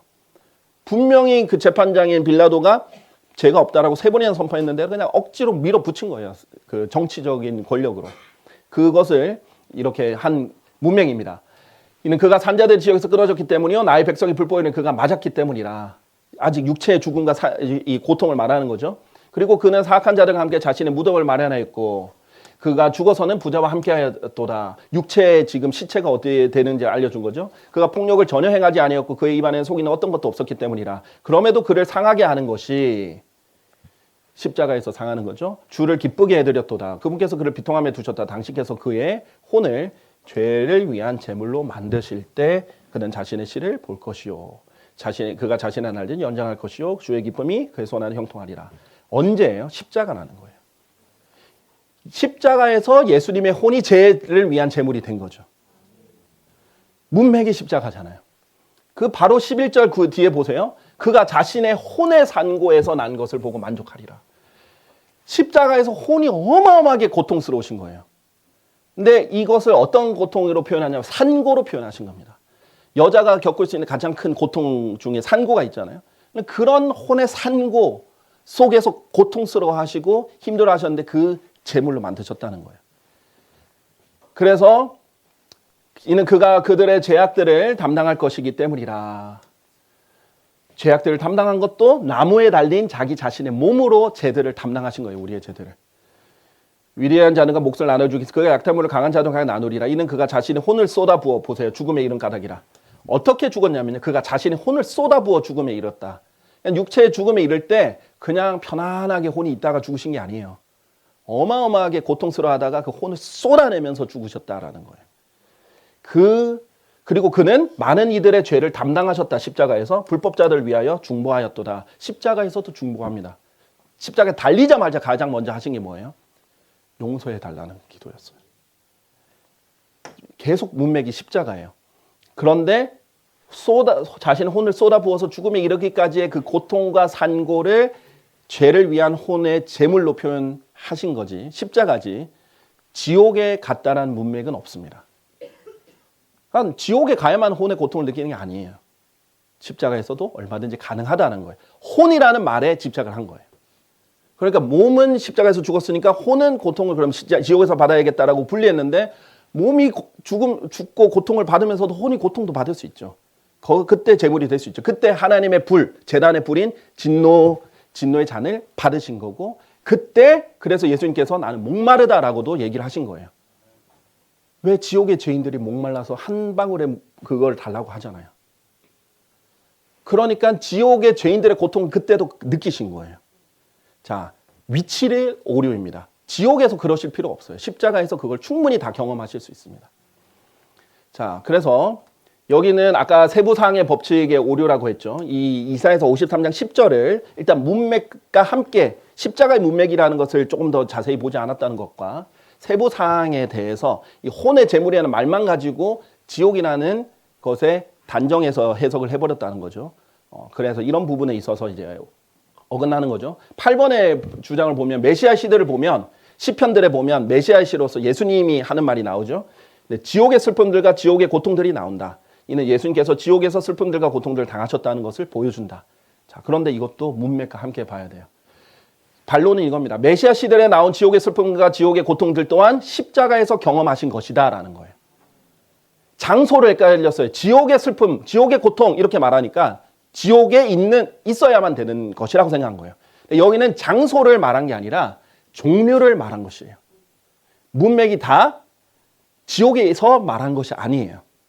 자, 보면 아까 시편 18편 4절 보면 죽음의 슬픔들이 저를 둘러싸고 불경하는 사람들의 홍수들이 저를 무섭게 하였나이다. 지옥의 슬픔들이 제 주를 둘러쌌나이다. 죽음의 올무들이 저보다 앞서갔나이다 라고 얘기하죠. 누구의 시편이에요? 다윗의 시편입니다. 그리고 다윗 시편의 처음에 제목도 있어요. 다윗이 지옥에 갔나요? 다윗이 살아있을 때 지옥의 슬픔들이 제 주위를 둘러쌌다라고 표현을 한 거예요. 왜냐하면 그 고통의 종류가 지옥의 고통이에요. 그리고 그 슬픔의 종류가 지옥의 슬픔이에요. 자, 우리가 여기 있으면서도 낙원을 맛볼 수 있잖아요. 하나님을 찬양하고 의를 실행하고 너무 기쁘고 예수님을 따르는 그 기쁨이 찰 때는 맛볼 수 있단 말이에요. 그 기쁨의 종류는 낙원의 기쁨의 종류고 천상의 기쁨의 종류예요. 그렇지만 우리가 천상에 있는 것은 아니에요. 마찬가지예요. 그 지옥의 슬픔의 종류가 경험할 수 있습니다. 자, 시편 116편 3절 이것도 시편 기자가 지옥에 있어서 한 게 아니죠. 살아있을 때 한 거죠. 죽음의 슬픔들이 나를 둘러쌌고 지옥의 아픔들이 나를 붙들었더라. 내가 공경과 슬픔을 발견했더라. 여기 문맥을 보세요. 내가 이제 나의 서원들을 주께 갚겠으니 그분의 온 백성의 면전에서요. 주의 집의 뜰들에서요. 오 예루살렘아 너희 한가운데 서라. 너희는 주를 찬송하라. 지금 살아서 어디에 앞에서? 백성의 면전에 있고 주의 집 뜰들에 있고 예루살렘 한가운데서 살아있죠. 지옥에 있지 않습니다. 그러니까 얼마든지 지상에서도 지옥의 아픔들을 느낄 수 있어요. 얼마든지 정말 지옥 같다라고 사람들 표현하잖아요. 하나님께서 맛보기를 보여주시는 거예요. 안 믿는 사람들 입에서도 보여주시는 거예요. 그래? 정말 여기가 지옥 같아? 그럼 진짜 지옥은 어떨 것 같아? 지금 이 순간도 지옥 같은데 영원히 지옥 같으면 어떨 것 같아? 안 믿는 사람도 그게 입에서 나오잖아요. 그런 심한 고통이라는 거예요. 근데 예수님은 진짜 십자가에서 그 지옥의 고통들과 지옥의 아픔들을 느끼신 거예요. 자, 그래서 문맥의 법칙과 위배되죠. 문맥은 살아있을 때 지상에서 한 표현입니다. 지옥에서 한 말이 아니에요. 자, 그러니까 말만 가지고 끼워 맞추면 안 된다 이거죠. 우리가 성경으로 성경을 해석할 때도 말만 끼워 맞추기식으로 하는 거 아니에요. 신천지도 말을 끼워 맞춰요. 근데 그게 아니라 문맥과 함께 꼭 봐야 됩니다. 자, 9번 주장. 죄인들은 하나님께 또 영원히 벌을 받는다. 맞죠? 그 구절들 제시했었습니다. 찬성 쪽에. 근데 이 맞는 주장을 가지고 따라서 예수님께서 나의 하나님 어찌하여 당신께서 저를 버리셨나이까 라고 하셨을 때는 지옥에서 버림받으실 것을 아셨기 때문에 하신 말이다. 여기에서 있는 시제 이제 오류가 있는데 반론이 이겁니다. 예수님께서는 지옥에 가서 버림받으신 것이 아니라 십자가에서 버림받으셨다는 거예요. 자, 마태복음 27장 46절을 보면 제9시경에 예수님께서 큰 소리를 외치며 말씀하시기를 엘리 엘리 라마 사박다니 하셨으니 곧 나의 하나님 어찌하여 당신께서는 저를 버리셨나이까 라고 했죠. 간단한 시제 문제입니다. 이미 버림받으셨어요. 과거에 일어난 일을 표현한 겁니다. 버리셨다라는 거예요. 이미. 그러면 지옥에 가서 버림받을 것을 알아서 미리 얘기하신 게 아니라 이미 십자가에서 버림당한 상태인 거예요. 자, 왜 그래서 십자가에서 지옥을 경험하신 거라고 말하냐면 목마르신 것도 지옥의 죄인들이 경험하신 것도 그렇고요. 그 고통도 지옥의 고통들을 경험하신 것이고요. 그 다음에 슬픔도 그 지옥의 슬픔들을 경험하신 것이고요. 그 다음에 버림받잖아요. 지옥에 있는 사람들 영원히 하늘로부터 분리돼서 영원히 버림받잖아요. 그 버림받음을 십자가에서 경험하셨다는 거예요. 그리고 하나님의 진노도 거기에서 받으셨다는 거예요. 그래서 사실상 예수님은 지옥을 경험하신 거죠. 근데 지옥까지 가서 2번 고통을 받으실 필요는 없다는 거예요. 그게 이루어진 것이 십자가에서 이루어졌다는 거예요. 그러니까 이 헷갈렸던 바이블 빌리버들은요. 장소를 헷갈리고 시점을 헷갈린 겁니다. 적용을 할 때. 그래서 이 오해를 했던 것이죠. 이미 과거에 이루어졌던 거예요. Why hast thou forsaken me? 현재 완령이에요. 과거에 일어났던 일이 현재에 영향을 끼친 거지. 과거와 관련이 없는 미래를 말하는 것이 아니라는 거죠. 자, 9번은 그래서 이 추론을 한 거죠. 아셨기 때문에 하신 말이라는 추론을 해버린 거예요. 요거는 진실이에요. 죄인들은 하나님께로부터 영원히 버림받아요. 근데 이것을 예수님께 적용할 때 시점을 잘못 적용을 해버렸죠. 그래서 문맥상 과거죠. 문자적 법칙에 오히려 더 위배가 됐습니다. 문법적으로 봐야 되잖아요. 근데 문법적으로 보지 않았던 거죠. 자, 10번. 시편 22편은 메시아의 시인데 예수님께서는 자신을 벌레라고 하셨다. 이게 찬송 쪽의 마지막 주장입니다. 자, 근데 시편 22편 대표적인 메시아 시편입니다. 거기서 예수님께서 자신을 벌레라고 하셨다. 지옥에 가는 사람들은 벌레인 구더기가 된다. 그래서 예수님께서는 죄인들 대신해서 지옥에서 벌레가 되셨다라고 표현한 거죠. 그러나 시편 22편 역시 문맥은 십자가라는 거예요. 22편 1절 나의 하나님 나의 어찌하여 당신께서는 저를 보셨나이까 이거죠. 그렇죠? 근데 왜 버림 당했냐면 울부짖었는데도 응답을 안 하시고 말해도 응답이 없고 대답이 없고 도우시지 않는 거예요. 심지어 예수님 죽기 전에는 하늘까지 어두워지셨어요. 낮인데도 대낮인데도 12시에서 3시까지 가장 밝은 때인데 어두워지셨어요. 하나님 외면하신 거예요. 버림받으신 거죠. 하나님은 기도도 응답 안 하는 상태예요. 자, 진노를 받는 사람의 특징 중에도 기도 응답을 못 받는 것도 하나에 나옵니다. 구약에. 자, 그런 일이 다 지금 부르짖고 이렇게 하는 것은 지금 다 십자가의 문맥이에요. 그러나 저는 벌레요 사람이 아니며 사람들의 비방거리요 백성에게 멸시받는 자들이니라. 사람에게 비방거리는 언제 받으셨어요? 십자가에서. 백성에게 멸시를 언제 받으셨어요? 십자가에서. 저를 쳐다보는 모든 자들이 저를 경멸함에 비웃나이다. 어디에서? 십자가에서. 지금 이거잖아요. 저는 벌레요 사람이 아니요 했을 때 문맥이 그거예요. 그들이 입술을 내미나니 그들이 머리를 흔들며 이같이 말하네요. 그가 주께서 그를 구출하실 것이라고 그분을 신뢰하였도다. 그분께서 그를 크게 즐거워하셨으니 친히 그를 구출하시게 하라. 조롱하셨죠. 너가 스스로 구원해봐라. 이렇게 조롱을 했단 말이죠. 십자가에서 그랬다는 거예요. 저는 물처럼 쏟아져 버리고 저의 모든 뼈들은 탈골되나이다. 언제? 십자가에서. 저의 심장은 밀초같이 되나이다. 그것이 저의 창자한 것에서 녹나이다. 언제? 십자가에서. 저의 힘은 질그릇 조각처럼 말라버리나이다. 또 저의 혀는 저의 턱에 달라붙나이다. 언제? 십자가에서. 너무 말라서 말라붙어버린 거예요. 그리고 당신께서 저를 사망의 티끌 속으로 데려가셨나이다. 십자가에서. 십자가의 죽음으로. 이는 개들이 저를 둘러쌌기 때문에 이방인을 말하죠. 개들에게 십자가에 찔려 죽으신 거예요. 사악한 자들의 집회가 저를 둘러막았나이다. 저희 두 손과 저희 두 발은 찔렸나이다. 그렇죠. 이들이 찔렀다. 십자가에서. 다 지금 십자가예요. 이거 제비 던지고 이런 거 다 십자가예요. 그래서 문맥을 보면 예수님이 벌레라고 외친 건 맞아요. 지옥에 있는 사람들이 벌레가 되는 것도 맞아요. 그런데 십자가에서 그랬다는 거예요. 그걸 경험을 십자가에서 했다는 거예요. 예수님이 진짜 죄인들이 지옥에서 벌레가 되는 그런 고통까지도 그 수치까지도 다 당하셨다는 겁니다. 그것을 십자가에서 다 이루셨다는 거죠. 그러니까 사실상 죄인이 경험해야 할 모든 것을 다 대신 담당하시고 경험하시고 형벌까지 다 받으신 거예요. 그런데 2번 하신 게 아니라 1번. 그리고 십자가가 그 제단이었다라는 것입니다. 안 그러면 이제 이것을 강조하는 나중에 이제 곧 결론에서 얘기할 건데 안 그러면 너무나 새로운 교리를 만들어야 돼요. 그러면서 나오는 문제점들이 생깁니다. 자, 그래서 완전한 진술의 법칙과 이제 문맥의 법칙이 이제 위배되는 것이고요. 그래서 이 지옥에서 고통받지 않으셨다는 측의 이제 주장들을 이제 요약해 보면은 이렇습니다. 결국은 육체의 피가 속죄, 혼들을 위한 속죄다. 혼의 고통이 속죄가 아니다. 갈보리 십자가 예수님의 제단이었다. 하나님의 진노는 지옥에서만 불타는 게 아니라 얼마든지 땅에서도 이루어질 수 있다. 예수님께서는 죄인들을 대신하여 죽으신 것뿐 죄인으로 죽으신 것이 아니다.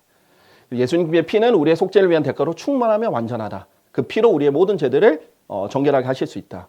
예수님이 지옥에서 불타지 않으심을 보여주는 구약의 예시들을 통해서도 예표상으로도 그렇다. 그 다음에 예수님께서는 지옥에서 할 일이 있으셨다. 할 일이 없어서 지옥 가서 고통받으시는 게 아니라 거기서 선포할 일이 있으셨다. 그 다음에 둘째 사망은 지옥이 아니라 불 호수에 던져지는 것이고 예수님은 불의 호수에 던져지지 않았기 때문에 둘째 사망을 경험하신 것이 아니다. 그 다음에 속죄의 완성에는 부활과 승천이 필요는 하지만 제물로서 대가를 지불한 것은 십자가의 희생으로 다 이루어진 거다. 그 다음에 대속을 위하여 예수님은 십자가 고통 1번이면 충분했지. 지옥에서 또다시 고통을 당하지 않으셔도 된다. 1번이면 된다. 그 다음에 예수님의 혼이 죄를 위한 제물이 되신 시점과 장소는 십자가다. 그 다음에 메시아 시들에 나온 지구의 슬픔과 죄의 고통들 또한 십자가에서 경험하셨고 예수님께서 지옥에 가셔서 버림받은 것이 아니라 십자가에서 버림받은 것이고 시편 22편에 나는 벌레가 됐다는 문맥 또한 십자가다라는 거죠. 그래서 문맥을 보면 십자가를 가리키고 있다. 결론적으로 보면 뭐예요? 예수님의 십자가에 대한 희생은 찬송 많았잖아요. 오늘 특송 감사했어요. 갈보리산 위에. 우리가 예수님의 십자가의 희생에 대한 찬양은 너무 많은데 만약에 예수님이 십자가의 희생으로 우리의 죄값을 다 지불 못하시고 지옥에서 고통당하는 것이 필요했다면 복음에도 들어가야죠. 죽으시고 장사되셨다가 지옥에서 고통당하시고 그다음에 부활하셨다. 그걸 전해야죠. 그리고 찬양하게 되겠죠. 근데 지금 2000년 동안 그리스도인들은 예수님이 지옥에서 고통당하셨네라는 은혜로운 찬양을 하지 않았다는 거예요. 물론 이것이 곧 진리다 이건 아니에요. 그러면 완전히 새로운 교리라는 거예요. 이렇게 돼버리면. 그러면 새로운 교리는 함부로 만드는 것이 아니에요. 아주 명확한 구절들과 근거들이 있어야 됩니다. 자, 새로운 교리를 만들려면 모순이 전혀 되지 않는 완전한 조화를 이루는 문맥의 법칙, 조화의 법칙, 조경의 법칙 등등 이런 모든 명확한 성경 해석의 법칙에 어긋나지 않는 것에 의거해서 아주 직접적이고 교리적으로 정확한 적어도 2-3개 이상의 근거들이 반드시 있어야만 됩니다. 그래야만 교리다라고 말할 수 있는데 그렇지 그런 게 입증되기 전까지는 그럴 수 있지 않을까? 제 추측입니다. 제 추론입니다. 제 생각입니다로 표현을 해야 돼요. 근데 이것이 아니게 되면 교리처럼 얘기하게 되면 혼란을 일으킬 수 있게 되는 거죠. 자, 그렇게 됐을 때 성경의 원칙에 위배되죠. 모든 말마다 2-3 증인의 입으로 확립되어야 하리라. 하나님은 그런 증인들, 증거들, 다 영어로는 witness거든요. 이 증거들을 매우 중요하게 여깁니다. 그래서 우리가 지금까지 탄탄한 기반 안에서 확립하고 있는 모든 교리들은 그런 과정들을 다 거친 교리들이에요. 보세요. 마틴 루터가 오직 믿음으로 구원받는다 했을 때 당시의 대다수는 반대했어요. 그렇죠. 대다수는 로마 가톨릭이었으니까. 그리고 그걸로 죽임까지 당하려고 했고 이단 판정을 받았습니다. 그러나 그것이 워낙 성경적으로 확고하기 때문에 결국은 교리로서 아직까지 전달이 되고 있는 거고요. 성경 근거가 충분히 제시가 되는 겁니다. 자, 그래서 우리는 앞으로 교리와 이럴 수 있다라는 암시, 그 다음에 implication이라고 하거든요. 그 다음에 추론, suggestion이라고 하거든요. 그걸 넘어서서 교리가 되려면 매우 신중해야 된다라는 것을 이제 설명을 드립니다. 제가 여기서 이제 이렇게 설명한 이유는 제가 이게 길기 때문에 성경 공부에서 다 못해서 이게 함께 한 거죠. 이게 이어져서 해야 되는데 충분히 성경은 모든 답을 내릴 수 있어요. 우리가 정확하게 성경대로만 해석을 하면. 그러니까 인간적으로 막 분파가 되는 필요도 없고 싸울 필요도 없어요. 모든 사람이 이권과 상관없이 겸손하게 성경적으로만 보면 결론은 함께 나올 수 있습니다. 근데 이제 그렇게 못 나올 때는 겸손하지 않든지 교만하든지 아니면 뭔가 이익이 있든지 어떤 특정한 게 있죠. 그러면 너무 아쉽게도 갈라지게 돼버리는 거예요. 우리는 적어도 우리 바이블 빌리버들은 본이 되어서 지성만 갖춘 게 아니라 항상 진리는 사랑 안에서 말을 하고 사랑으로 서로 섬기는 그리스도인들 되시면 좋겠습니다. 감사합니다.